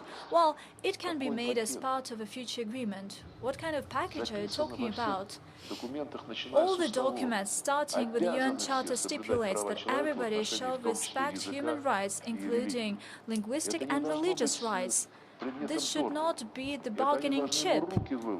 They should defend the European values, and here we see the hypocrisy. We do not avoid negotiations. If somebody is ready to do that, we'll take a look at the convenient time, date, and the venue, as well as the agenda. But our goals are defined by the Supreme Commander-in-Chief, and we achieve them. Thank you very much. Ladies and gentlemen, please join me in thanking His Excellency Minister Sergei Lavrov for this in-depth and candid discussion here at the Antalya Diplomacy Forum. Thank you very much.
Everybody, please take your seats.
to English will be on Channel 2. Arabic and Chinese will both be on Channel 2. I think we have that clear now. Great. So again, if everybody could please take their seats, we'll get started. I think people are still gathering their translation headphones. I'll just give it one more minute. I'll get mine ready as well.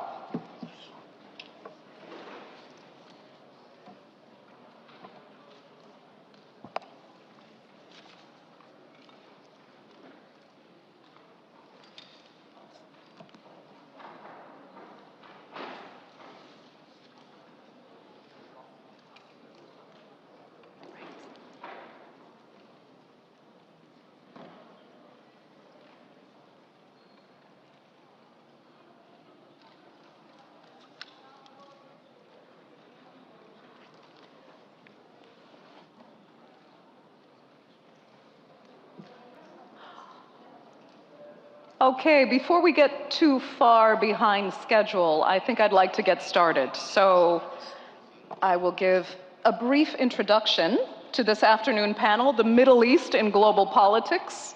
Nice broad theme. But actually it's incredibly pertinent because given what we've witnessed over the last 6 to 7 weeks, it is as clear as ever that for as far away as the Middle East might seem, you know, to people in North and South America, most of Europe, as well as Africa, what happens in this region affects really everybody's life, even at the most fundamental level. The sheer amount of oil, of natural gas, of fertilizer, it literally keeps the global economy moving. And now that its trade flows have been fully disrupted and destabilized by the US-Israeli war on Iran, we're seeing countries as far afield as East Asia having to declare states of energy emergency as they struggle to keep their economies and their social ecosystems really moving.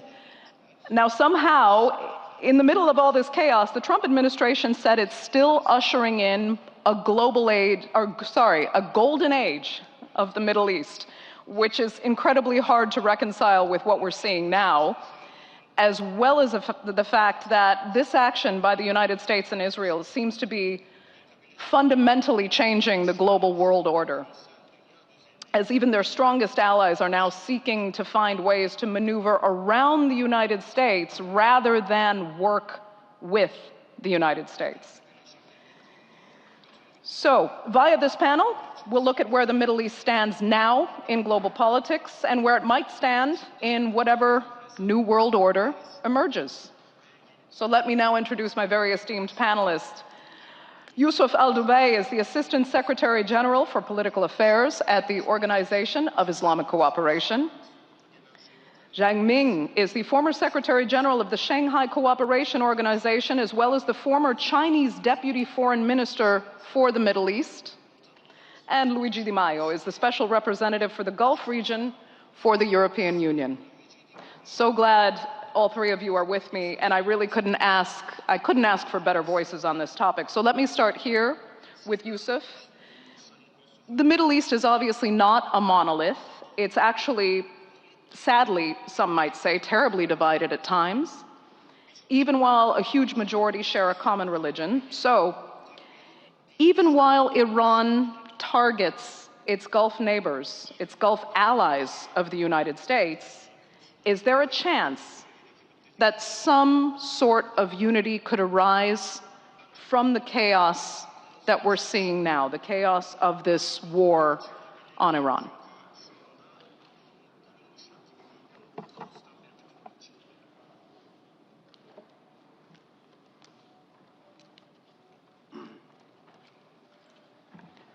بسم الله الرحمن الرحيم. أولاً شكراً لجمهورية تركيا على تنظيم النسخة الخامسة لهذا المنتدى الدولي الذي أصبح في حقيقة الأمر هو منصة دولية ومنصة كبيرة تجتمع فيها كل القادة وصناع القرار في العالم وليس في محيط معين، ولكي يتم تبادل الأفكار ورسم السياسات الخارجية الذي تحقق الاستقرار والتنمية، وباسم منظمة التعاون الإسلامي أيضا نشكرهم على دعوة منظمة التعاون الإسلامي للمشاركة في هذه الجلسة الحوارية.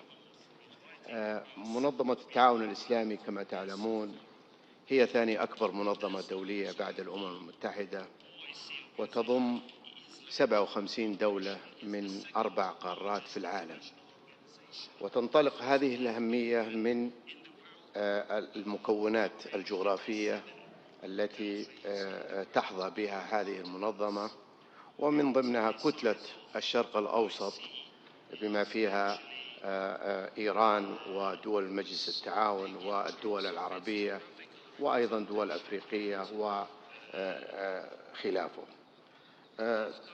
كما تعلمون أيضا منطقة الشرق الأوسط تعتبر إن صح التعبير من أهم المناطق الاستراتيجية في العالم اليوم، لأنها تحظى بثقل اقتصادي وثقل في وجود الطاقة وأيضا الممرات المائية التي تغذي كل دول العالم، وآخر الإحصائيات تتحدث عن 25% من نسبة الطاقة إلى دول العالم الإسلامي. هذا الموقع الاستراتيجي الحقيقة خلق صعوبات وتباين في وجهات النظر بين هذه الدول سواء المطلة أو الغير مطلة، وأصبح الصراع والنفوذ في هذه المنطقة منذ زمن بعيد، وتكرس في الفترة الأخيرة في هذا الصراع الذي كلكم تعرفون ماذا حدث فيه. كيف ينجح أو كيف تنجح دول أو الشرق الأوسط بخلق معادلة تتساوى فيها وتتكافأ فيها الفرص، وأن نجعل هذه الممرات وهذه المنطقة الآمنة؟ لا يجوز من وجهة نظري العبث في هذه المنطقة وهي تحتوي على هذه الثروات. منظمة التعاون الإسلامي منذ البداية كان لها موقفا واضحا وصريحا، ومنظمة التعاون الإسلامي الكل يشهد بحياديتها وبنزاهتها تجاه المواقف وتجاه الصراعات في أي دولة في العالم، وقد شهد على ذلك الأمين العام للأمم المتحدة بأن منظمة التعاون الإسلامي تعمل بدون أجندات أو تعمل مع أو ضد. منظمة التعاون الإسلامي منذ اليوم الأول أدانت إدانة شديدة على اعتداءات على دول أعضاء في منظمة التعاون الإسلامي، وأدانت بشدة بأن هذه الاعتداءات غير مبررة، وهي تتنافى تنافيا مطلقا مع ميثاق منظمة التعاون الإسلامي، بالإضافة وبطبيعة الحال ميثاق الأمم المتحدة.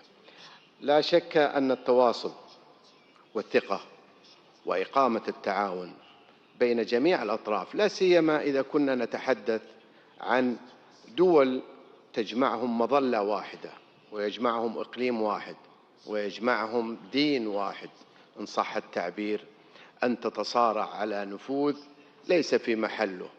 ومبدأ عدم التدخل وسيادة الدول نعتقد أنه من المبادئ الراسخة في الأمم المتحدة وفي القوانين الدولية، وبالتالي الكل يتساوى أمام القانون الدولي. لا شك أن هذه الصراعات في هذه المنطقة، منطقة الشرق الأوسط، التي أكدت بأنها يجب أن تخلو من الصراعات حتى لا يتأثر المسار الطاقوي ولا يتأثر مسار الغاز ولا يتأثر مصالح الدول سواء في الشرق أو حتى في الغرب. اليوم نجد التلوث البيئي أيضا أصبح من آثار هذه الصراعات التي سيدفع ثمنها الأجيال القادمة. وأيضا عندما نتحدث عن الطاقة النظيفة أيضا والطاقة الشمسية، هذه المنطقة زاخرة بطاقة شمسية كثيرة. خلاصة القول ونعيد ونكرر في منظمة التعاون الإسلامي أن هذه المنطقة هي التي تصنع السلام في العالم، وهناك لا شك هناك دول تؤجج الصراعات.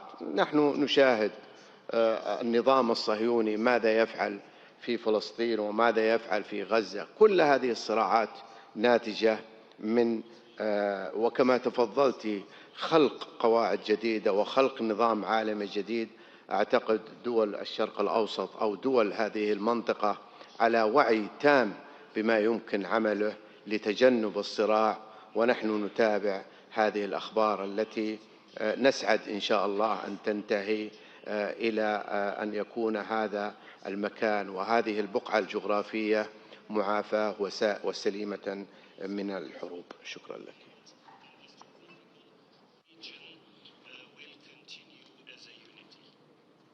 Thank you so much. I'm allowing the translators to finish. A follow-up question, though, for you, if you don't mind.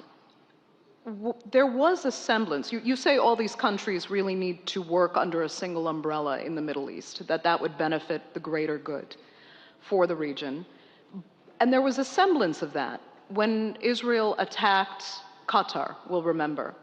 They said they were targeting Hamas members, but it was unprovoked by Qatar, and yet Qatar suffered for it.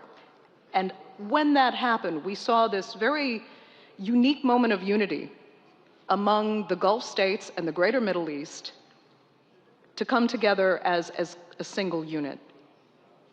It seemed to culminate, though, at that point only in a statement made and kind of a show, maybe some argued, before the cameras. Do you think there's a way in the future that that kind of unity can be properly capitalized on to come together as an entire region, as the Middle East itself, and work in unity better as they did in that moment?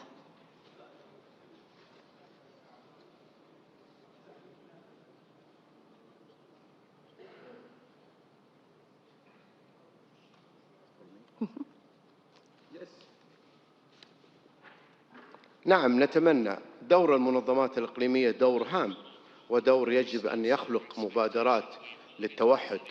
المنظمات الدولية هي بطبيعة الحال عمل جماعي، وبالتالي لا يجوز الانفراد بعمل ضد عمل، وخصوصا في دول منظمة التعاون الإسلامي 57 دولة. نحن نعلم ونعي أن نكون دائما محايدين عندما يكون هناك صراع بين دولتين داخل المنظمة الدولية، وعلى وجه الخصوص منظمة التعاون الإسلامي. الاعتداءات التي حصلت كان هناك صوت جماعي لكل الدول المعتدية. عندما تطلعون على موقع منظمة التعاون الإسلامي ستجدوا أن هناك بيانات موحدة ولغة واحدة تم التعامل معها بإدانة هذه الاعتداءات، وبالتالي كل هذه الاعتداءات كانت واضحة أنها غير مبررة وغير شرعية وغير قانونية، ولم تستند على أساس سليم بحجج يعني قد لا نتفق معها هذه الحجج.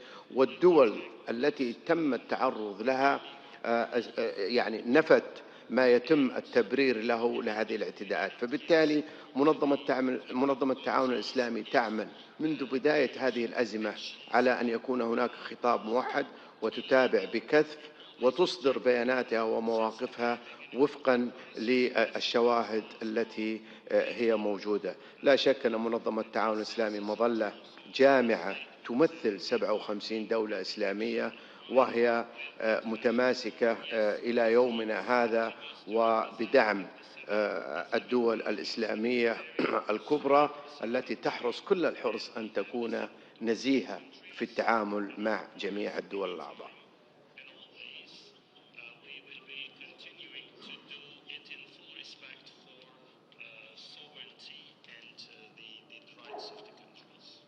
Okay, thank you so much for that.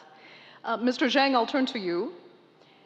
When we talk about a new world order, as we hear about now on a daily basis, constant analysis of how it could form, many have said it's China, that they see, in a sense, as the new superpower, but China has said it's a role they don't necessarily want because they prefer.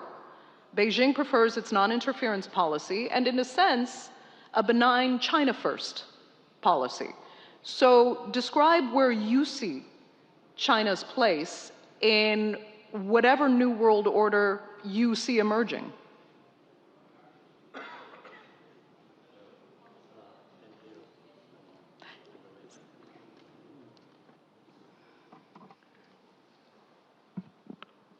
Thank you, Ms. Moderator.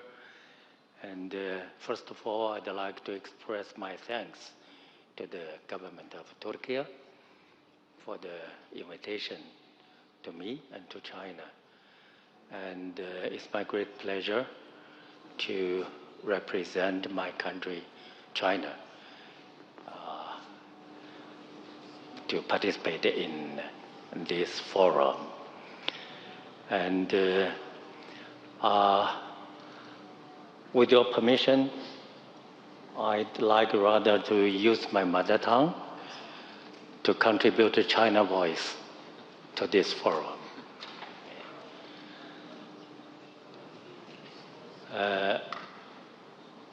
当前的国际形势呢，正如昨天埃尔多安总统在讲话中所概括的，我想国际社会大多都同意这样一个分析。目前的国际形势充满着危机和挑战，也充满着不确定性。那么很遗憾的是呢，这种危机和挑战以及不确定性，频繁的、高度的集中在中东地区。那么在这样一个背景之下，世界国际社会的大多数国家都强烈的渴望来恢复和强化一个公正合理的国际秩序，避免我们的世界倒退到丛林法则的社会。那么近期发生的海湾的战事，我想也看到了我们的世界所面临的单边主义、强权、霸凌的挑战，同时呢，也看到了主持正义的声音和努力。那么中国呢，长期以来高度重视中东地区，我们也同中东地区的所有国家建立起来了相互信任、平等合作的友好关系。我们也积极地参与这个地区的一些热点的事务。那么自本次的海湾战事发生以来，中方一直采取的一种积极的姿态来止战、劝和，推动事态向停火、向通过政治、外交、谈判的手段来解决问题的方向发展。那么我们也很高兴看到，中国以及国际社会大多数主持正义的力量的声音发挥了作用。那么从长远来看，国际社会应该高度关注中东这个地区，因为中东这个地区稳定，我们的世界大概率可以保持稳定与和平。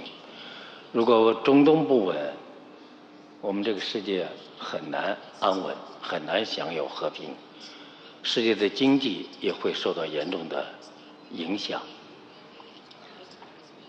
那么通过这个处理中东地区的和平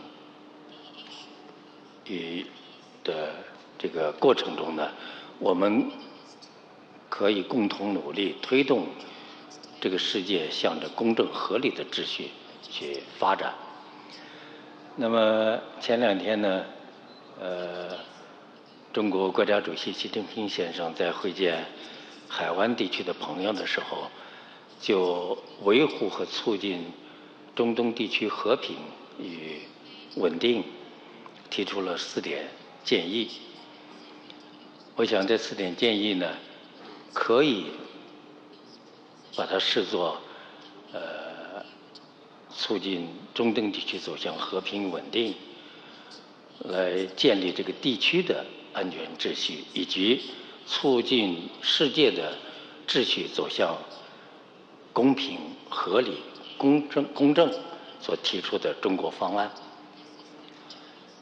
那么在这样一个问题上呢，我想首先要强调的是一个国家主权，也坚持国家主权的原则。国家主权的原则并不是一个新的原则。那么在当今世界这个形势之下呢，这一原则往往面临着严峻的挑战。那么作为南方国家，作为发展中国家，对于维护和坚持国家主权原则的重要性我们的感受可能会更加的强烈。我想中东地区、海湾地区所有这些国家，他们的主权与领土完整都应该得到尊重。那么世界各国的这个主权与领土完整都应该受到尊重。在这样一个基础之上，来建立我们的国际秩序，它将会是一个可持续的国际秩序。那么第二一点呢，我想要坚持一个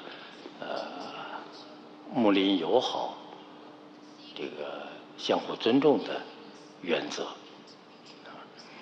那么一个地区也好，以及国际社会也好，那么彼此之间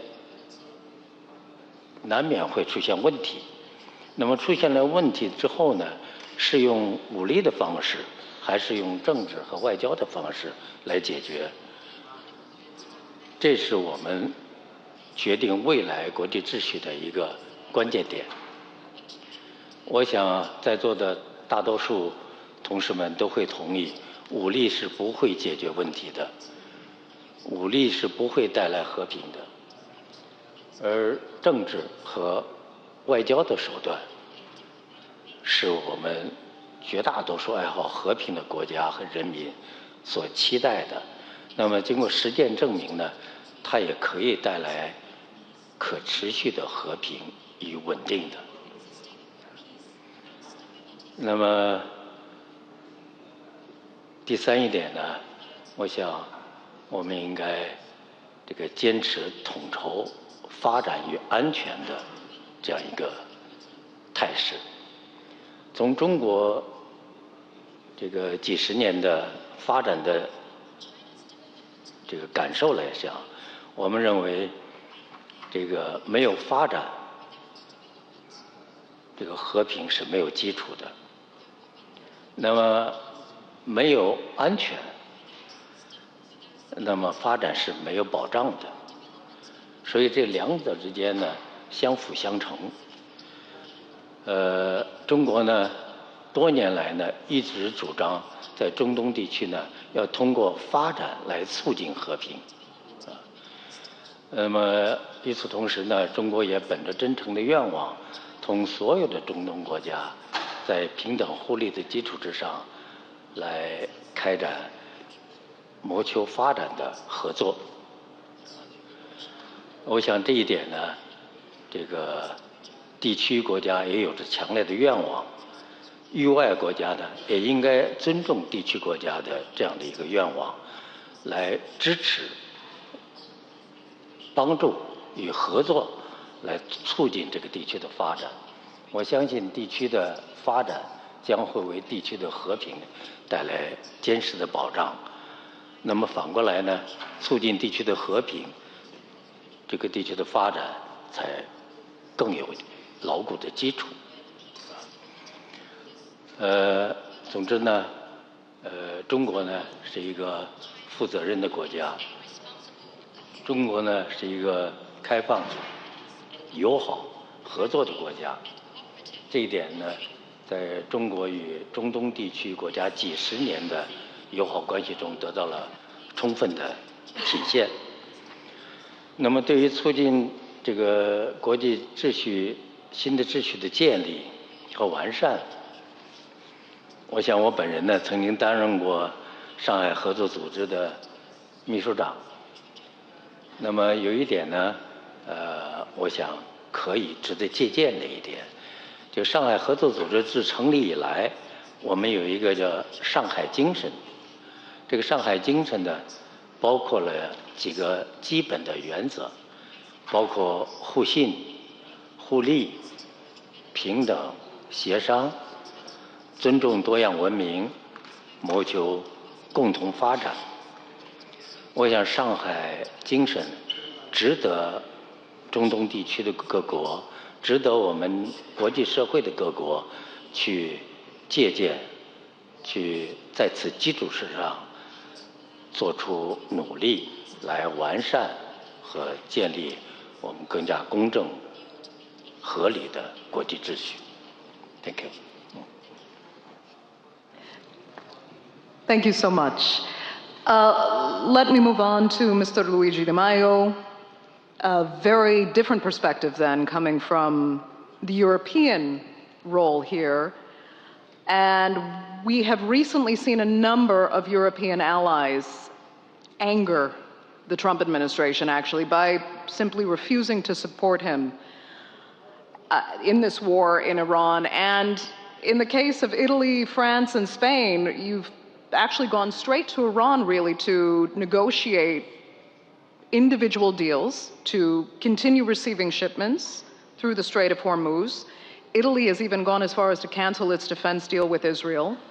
Do you think that Europe is finally starting to see at least, a future without the US as the superpower it was, or as the leader that it once was, and putting itself instead on more equal footing with partners in the Middle East and Asia, for that matter?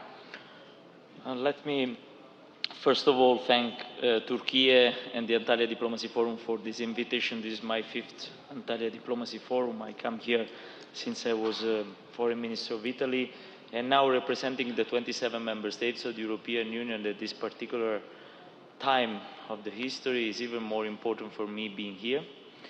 And of course, we are experiencing as European Union, not only because of the debate, of the current debate that you already mentioned, it's a lot of time that we are experiencing a debate about the strategic autonomy of the European Union. That does not mean to replace our allies, to change allies, to change alliances. It's just about to work as much as we can as Europeans, and in particular as European Union, on our defense and security system. And this is, in my opinion, not so different if I compare this situation to the situation, for instance, in the Gulf, in the Middle East. For many of the countries of the Middle East, US, as well as for Europe, is the main security ally. But it doesn't mean that you cannot invest more in your strategic autonomy, and you cannot invest more in partner even with our partners. Looking at the situation now, in the Gulf in particular, I was there during the last month in the 6 GCC countries, first paying a visit of solidarity to each one of them, because they are our partners and friends, then accompanying my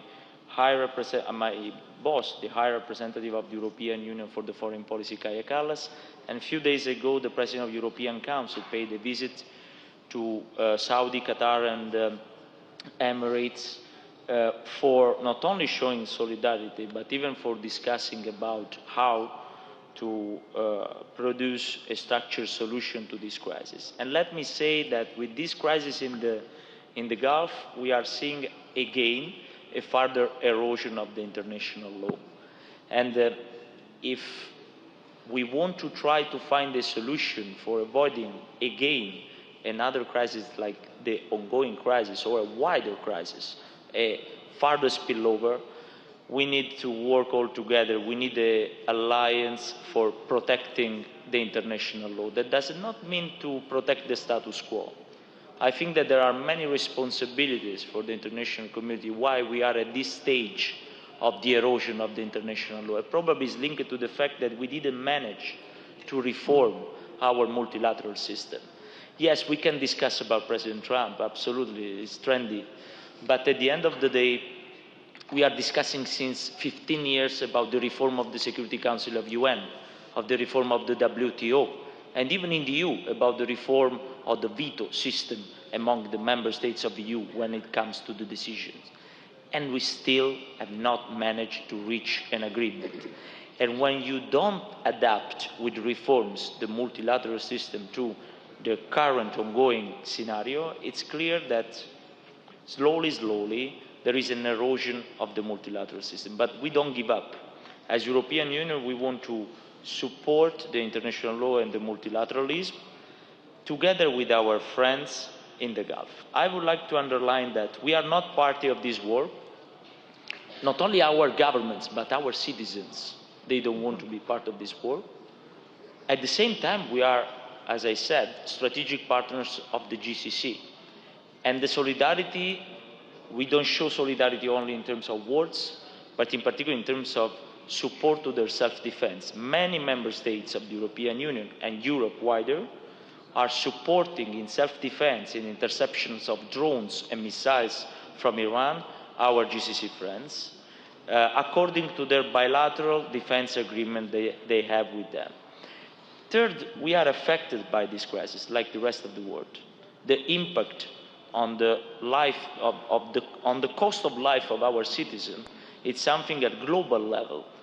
Probably a lot of people are discovering now that the Gulf is not only about oil and gas, it's about fertilizers, it's about helium for the semiconductors, it's about many other things. And the choke point of Hormuz, it's something that it shows how freedom of navigation, the international law again, is important for the stability and the prosperity for the people all over the world. The Strait of Hormuz is a natural passage, so the international law applies that strait, like Bab el-Mandeb on the other side of the Gulf. And on that we are fully committed. You saw yesterday in Paris a meeting of some member states of the European Union, plus other European member states, plus other countries joining this initiative. We are ready in a deconflicted scenario we are ready to guarantee the freedom of navigation in the Hormuz Strait. That means surveillance, defensive mission, so escorting vessels is not an offensive mission, and plus demining if needed. So there is a commitment in practical terms, but the Antalya Diplomacy Forum, it underlines every year more and more how the international law doesn't mean that we need people with the same position, but it's exactly the opposite. People with different positions, different opinions, and different postures, they come to the same table and they find a compromise, a solution. And even the ones starting the wars, then for finding a solution, they need the diplomacy. And then probably after they reach the deal, they need the international law for guaranteeing the sustainability of that deal. And in this case, I would like to commend really the initiative and the efforts of Turkey, Egypt, Saudi Arabia, and Pakistan in particular for the initiative of the Islamabad talks that at least brought the ceasefire. We know that in Hormuz, during these hours, the situation is very fluid. I cannot comment on the situation in Hormuz because it's not clear. But we hope that these talks that already brought to us the ceasefire can bring very soon a structured deal.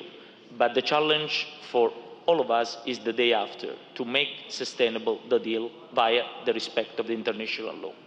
Yeah, you'd be hard-pressed to find anyone that doesn't believe that international law very simply just needs to be respected.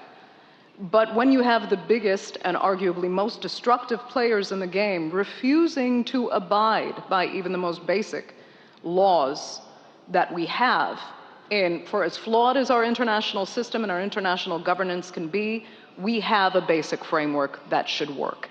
And it's been thrown out the window by arguably the biggest players in the game. So how do you suggest protecting the stability of a region like the Middle East? Is there a way for Europe to step up and perhaps find another path forward with a country like Iran? We can use the example of the JCPOA. Yes, the US pulled out. Was an opportunity missed for Europe to come forward and say, okay, we will keep to this agreement without the United States as a player, or are we just going to let it fall by the wayside? And we've seen what we've descended into since that agreement was thrown out the window. Go ahead. I'm very happy that you mentioned the JCPOA because I would like to underline two aspects. The first is that any solution for the region, for the Middle East, I spoke about the Gulf, but let's consider the wider picture, so at least the Middle East. Every solution for the Middle East has to be a region-led process. And this is probably a criticism that came from many sides, from a lot of sides, when the JCPOA was finalized. That in a way, in the region, someone perceived that deal as negotiated above their heads. I'm not saying that it's like that, but the perception is very important for the success of a deal. The second point is that, yes, someone says, why, when President Trump left the JCPOA during his first mandate, you didn't stay in the JCPOA? You can ask to every country, every company in Europe, what is the over-compliance effect of the US sanctions on their business? There was no way of continuing that kind of path without US on board. I remember the cases, sometimes it happened, that there were high representatives from Iran coming to Europe for paying a visit, and there were companies scared even of putting fuel in their airplanes because they didn't know if the effect on the financial dynamic of the banks and the market was hit by the US sanction. We tried, you remember the insects mechanism in Europe, but the problem is there. We need US on board, and there is nothing strange in that, because US is a superpower economically, our economies are so interrelated, we don't want to decouple our markets. We have to consider that at the time, for 2 times, we were the mediators of the JCPOA, in particular because it was even in our interest to have a deal. But let's say that now we are in a new era, where the facilitators and the mediators are coming from the region, from the wider region, because Pakistan, we consider Pakistan connected to this region. Then in the quartet there is Turkey, there is Egypt, there is Saudi Arabia. I think that this is the right model for creating something for the region. That is not only about nuclear, because here there is a huge debate. Not only nuclear is one point of the issue. Then we have ballistic missiles, drones, interferences, proxies. Then we have even to discuss, and I stop here answering you, what is the model for integrating the region? Every region of the world has its, let's say, tailor-made model. So I don't want to speak about Europe as a model to export. The export of models failed in the history, and we know. But in Europe, we were on war for centuries. And the more we started to integrate our region, the more even we gave up on some competences in terms of sovereignty to the regional organization, the more we ensured the peace for almost 80 years. So integration will be key. What is the model? I don't know, but there are very important regional organizations like OIC, LAS, GCC. These are platform starting point, but maybe even something bigger, I don't know. Again, let the translator finish quickly, so I can return to Mr. Dubai, sorry. Would you envision then, again, the chaos we're seeing in the region right now through this, many would argue, illegally declared war? Could the silver lining be what many in the global south have been pushing for, which is a new world order that means superpowers like the United States do not have the control and influence that they have over the Middle East.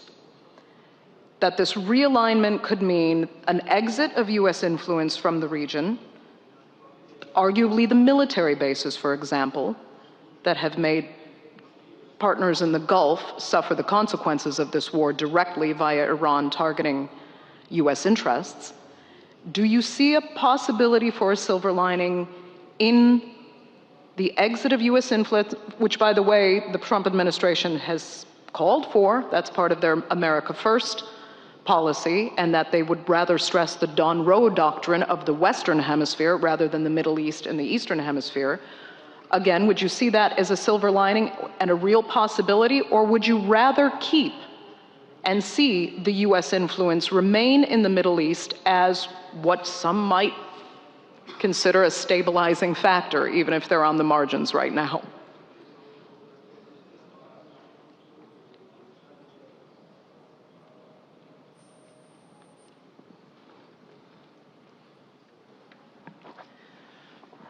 أولاً الحقيقة أنا أثارني مصطلحين تحدث بهم معاليه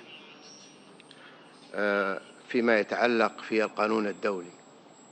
التصحر في Just pause a minute. We're getting some terrible feedback, so we can't get the translation working. Can we get that fixed quickly? Is that working now? Okay. Yeah, try again. مصطلحين تحدث بهم معالي الممثل الاتحاد الأوروبي: التصحر في مواد القانون الدولي وذوبان إن صح التعبير كما ورد لي في الترجمة. Again, please wait. Yeah, nobody is getting the translation. There seems to be a serious technical issue. Okay. Yeah, there's a terrible feedback. Okay. Okay. كما تفضل عيد وعذرا على الإعادة لكن حتى يستمع ما أقول. Is it? It's still not working. It was working beautifully as of a minute ago. So.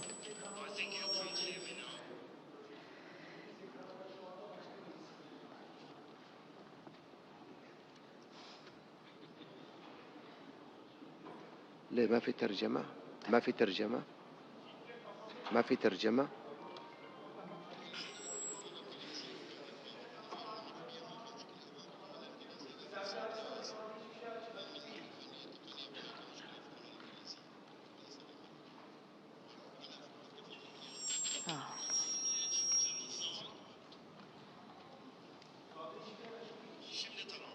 Şimdi tamam. Okay, seems to be working now. That's much better, thank you. Perfect. برضه مرة أخرى عذرا على الإعادة. كما ذكر ممثل الاتحاد الأوروبي عندما تحدث عن القانون الدولي وأن هناك تصحر في القانون الدولي وأيضا ذوبان القانون الدولي، وأنا أتفق معه الحقيقة. كل الصراعات التي نحن فيها في منطقة الشرق الأوسط هي بسبب القانون الدولي وانتهاك الخطير للقانون الدولي وعدم فاعلية مجلس الأمن والمؤسسات الخاصة في الأمم المتحدة لوقف مثل هذه الانتهاكات.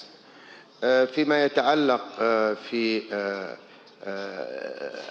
أن دول الشرق الأوسط تعمل بمعزل عن الدول الكبرى، أنا أعتقد من أكبر المشكلات التي تواجه دول الشرق الأوسط هي تقاطع مصالحها مع مصالح الدول الكبرى، وبالتالي لا يمكن لدول الشرق الأوسط أن تعمل بمعزل عن الدول الكبرى لأن توجد مصالحها معها، وبالتالي لا نستطيع أن نحرم هذه الدول إن صح التعبير من التقاء مصالحها مع أي طرف، سواء الدول الكبرى، الصين، روسيا، الولايات المتحدة، الاتحاد الأوروبي، أيا كان. وبالتالي لا نعول هذه الأخطاء على اتفاقيات معقودة واستغلال لهذه المصالح. عودا على سؤالك حول خروج القواعد الأمريكية من المنطقة، طبعا أنا هنا لا أمثل أي دولة تتحدث عن مصالحها، ولكن أنا أتحدث عن منظمة التعاون الإسلامي، وباعتباري موظف دولي لا أتحدث عن أي دولة. هذه المصالح الدول، أعتقد دول المنطقة التي لديها هذه القواعد هي من يقدر هذه المصلحة، ولكن وجود القواعد الأمريكية أو الأوروبية أو سمها ما شئت من قواعد هو أمر سيادي لا يجوز التدخل فيه من أي دولة أخرى. والنعت بأن القواعد الأمريكية دي مصدر قلق، فأنا أعتقد الكل من الدول التي لديها القواعد الأمريكية هي قواعد تدريب وقواعد استفادة، وليست قواعد للهجوم على الدول الأخرى. وسمعنا هذه التصريحات من كل المسؤولين في دول المنطقة، وبالتالي لا نعول ذريعة الاعتداءات على دول الخليج والأردن وتركيا وأذربيجان بحجة ضرب القواعد الأمريكية، فهذا هراء سياسي إن صح التعبير، وهي اعتداءات غير قانونية وغير مشروعة وغير مقبولة في منظمة التعاون الإسلامي. ونحن أدنا بشدة هذه الاعتداءات أيا كان مبررها، لكن وجود قواعد أمريكية تبرر الاعتداء على دول أخرى أعتقد هذه من المخالفات الجسيمة للقانون الدولي التي تعطي مبدأ عدم التدخل، ونفي هذا المبدأ للأسف أن تسود شريعة الغاب بين الدول الأعضاء، وكل دولة تعرف مصالحها وتعرف ماذا تحتضن وتعرف ماذا تفعل، وبالتالي لا يجوز انتهاك هذه المبادئ بحجج غير سليمة. شكرا.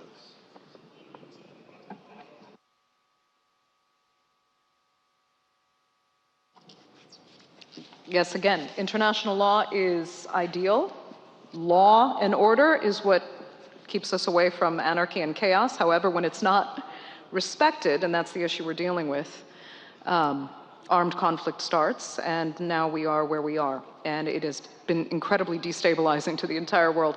Mr. Zhang, then let me ask you a question regarding China, because you really stress China's development agenda as a mechanism to strengthen the Middle East and its unity. So talk then about the bond, please, between China specifically and its Middle Eastern partners. How integrated do you see future relationships being in whatever results from the current conflict now underway? Especially when it comes, to the Belt and Road Initiative in particular, as far as development is concerned.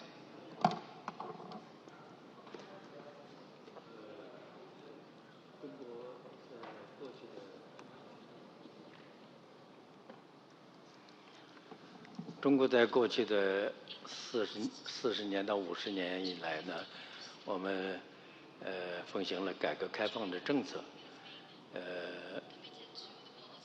一心一意的谋发展。那么发展的结果呢，是中国人民14亿中国人民的生活水平大大的改善。同样呢，中国维护了国内的稳定，也为地区的和平、安全做出了重大的贡献。所以呢，从我们的实践中呢，我们深深地感到呢，任何一个地区、任何一个国家没有发展，就谈不上和平，谈不上稳定。那么要想谋发展呢，安全、稳定是一个重要的条件。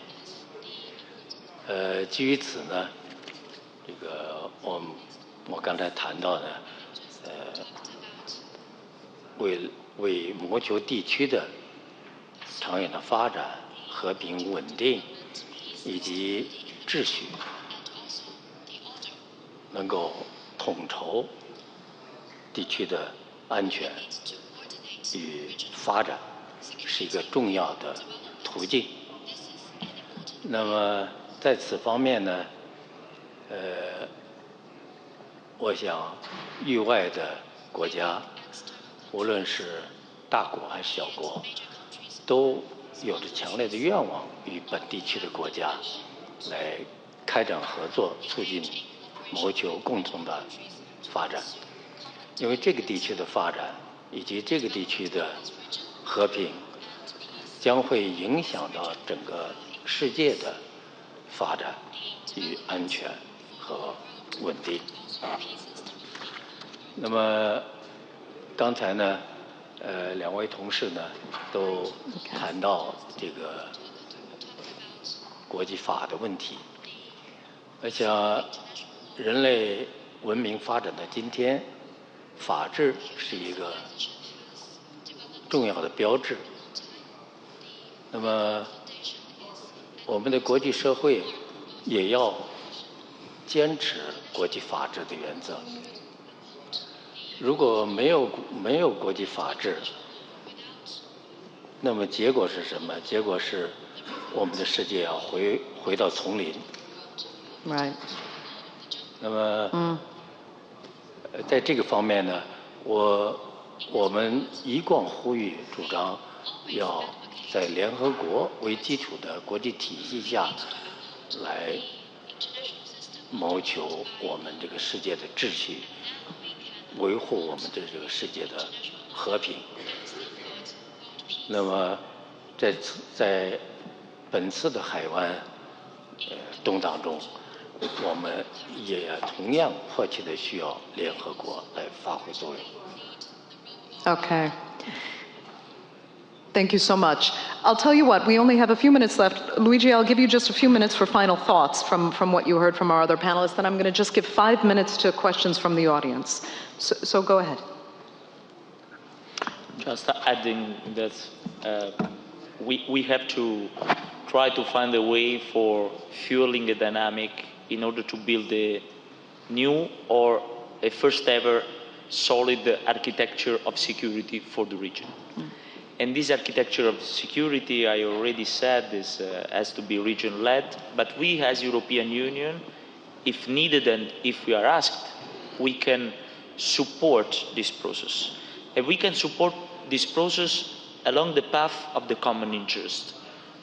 First of all, this situation is a lesson learned for all the world about the dependency on some routes for goods, for oil and gas, for many other things. Why to not work on more resilience of this system? For instance, investing in alternative connectivity, in new connectivity corridor, integrating more the routes across the countries. There are many projects in the region that are even dividends for peace, in my opinion. There is IMEC, there is the development road, but even if we look, we didn't speak much about Israel-Palestine, but even on that, there are many projects, projects of development that sometimes are even dividend for peace. So the connectivity as a tool for more resilience of the system, for avoiding this shock on the market at the first kind of crisis, that is a huge crisis in this case, and as dividend of peace. And second, the defense and security partnerships, because I would like to point out that autonomy does not mean isolation. So you can be autonomous, but you can have even allies that they have a defense and security partnership with you, and sometimes they decide even of installing a basis on your soil. There is, I totally agree on the fact that this has to be in line with the partnership. But the more, even for us Europeans, the more we diversify our security and defense partnership, the more we are able to face a complex scenario at world level where, for the self-defense, we have to help each other. I'm always surprised, and I have here, of how, for instance, Ukraine is evolving the military technology in this war. And once the Shahed drones started to hit the GCC, I was surprised, first of all, on the resilience of the GCC countries in intercepting and defending themselves, but even how fast they partnered with Ukraine, and now already since many days the military equipments of Ukraine are helping the self-defense of the GCC. Because in Ukraine during the last years of war, they were able to evolve the technology. So sharing technology, sharing know-how is very important for self-defense. And self-defense, together with the international law, the freedom of navigation, is a very important pillar for an equation of security in the region. Thank you very much for that very insightful perspective. We started a little bit late, so I'm just going to give a 5 minutes overtime then for questions from the audience. If you could raise your hand, and I do have a big ask, please keep your answers concise, your questions concise, because we're short on time, and I'm seeing hands up over here. So go ahead, as concise as possible. Thank you. Yes, thank you. It's a great panel. I have a question for Luci. Apparently,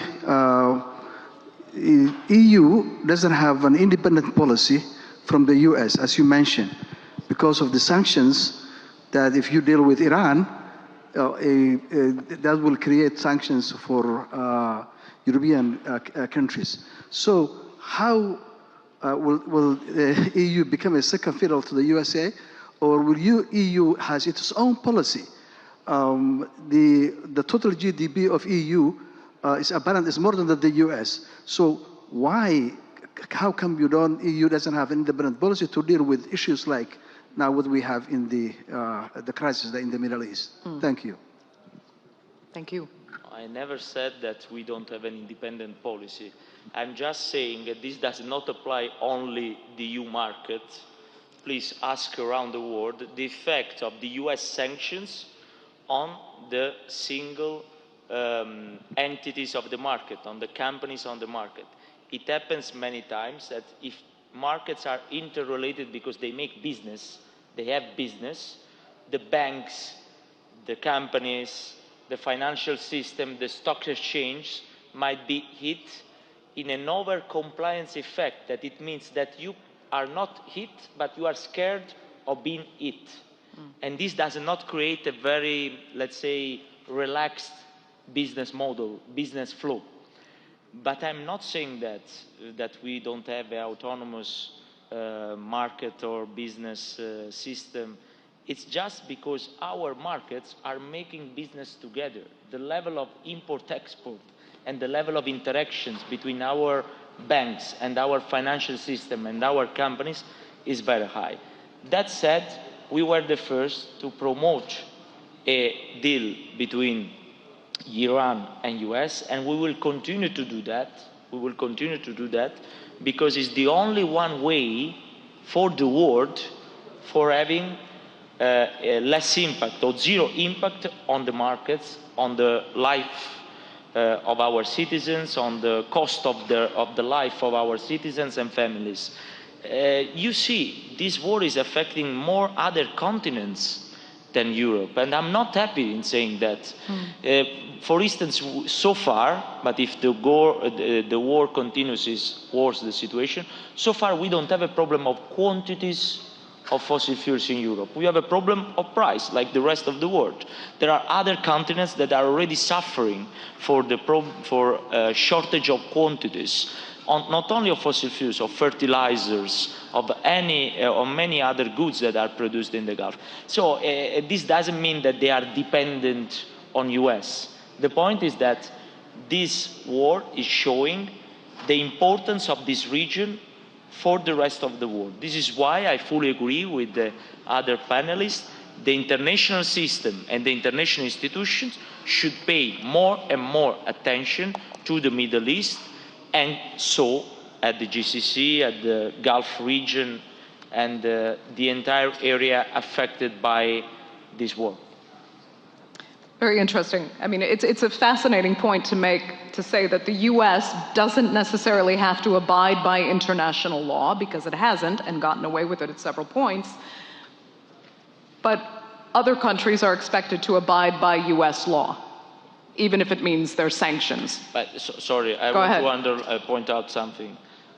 In Europe, we are experiencing violations of international law by a component of the UN Security Council since even before 2022. Absolutely. And it applies about the Russian invasion of Ukraine. It's clear that this system gets stuck when components of the US Security Council, they start some violations, like in the case of Ukraine. But this doesn't mean that we have to give up as, let's say, mid-powers. I don't like this definition, but mid-powers, we don't have to give up in advocating for the respect of the international law, in continuing supporting the international law. Tamam. Any other questions? One more before we go. If not, then... Okay. If you had one, go ahead quickly. Or am I misunderstanding? No, okay. Then actually, I think we're unfortunately going to have to end it there. We are a bit over time, so I'd like to really thank, sincerely, all three of you for being with us on a fascinating discussion. And for those of you who joined us, I hope you enjoyed, and thanks again. It's a pleasure, Minister. Great to see you.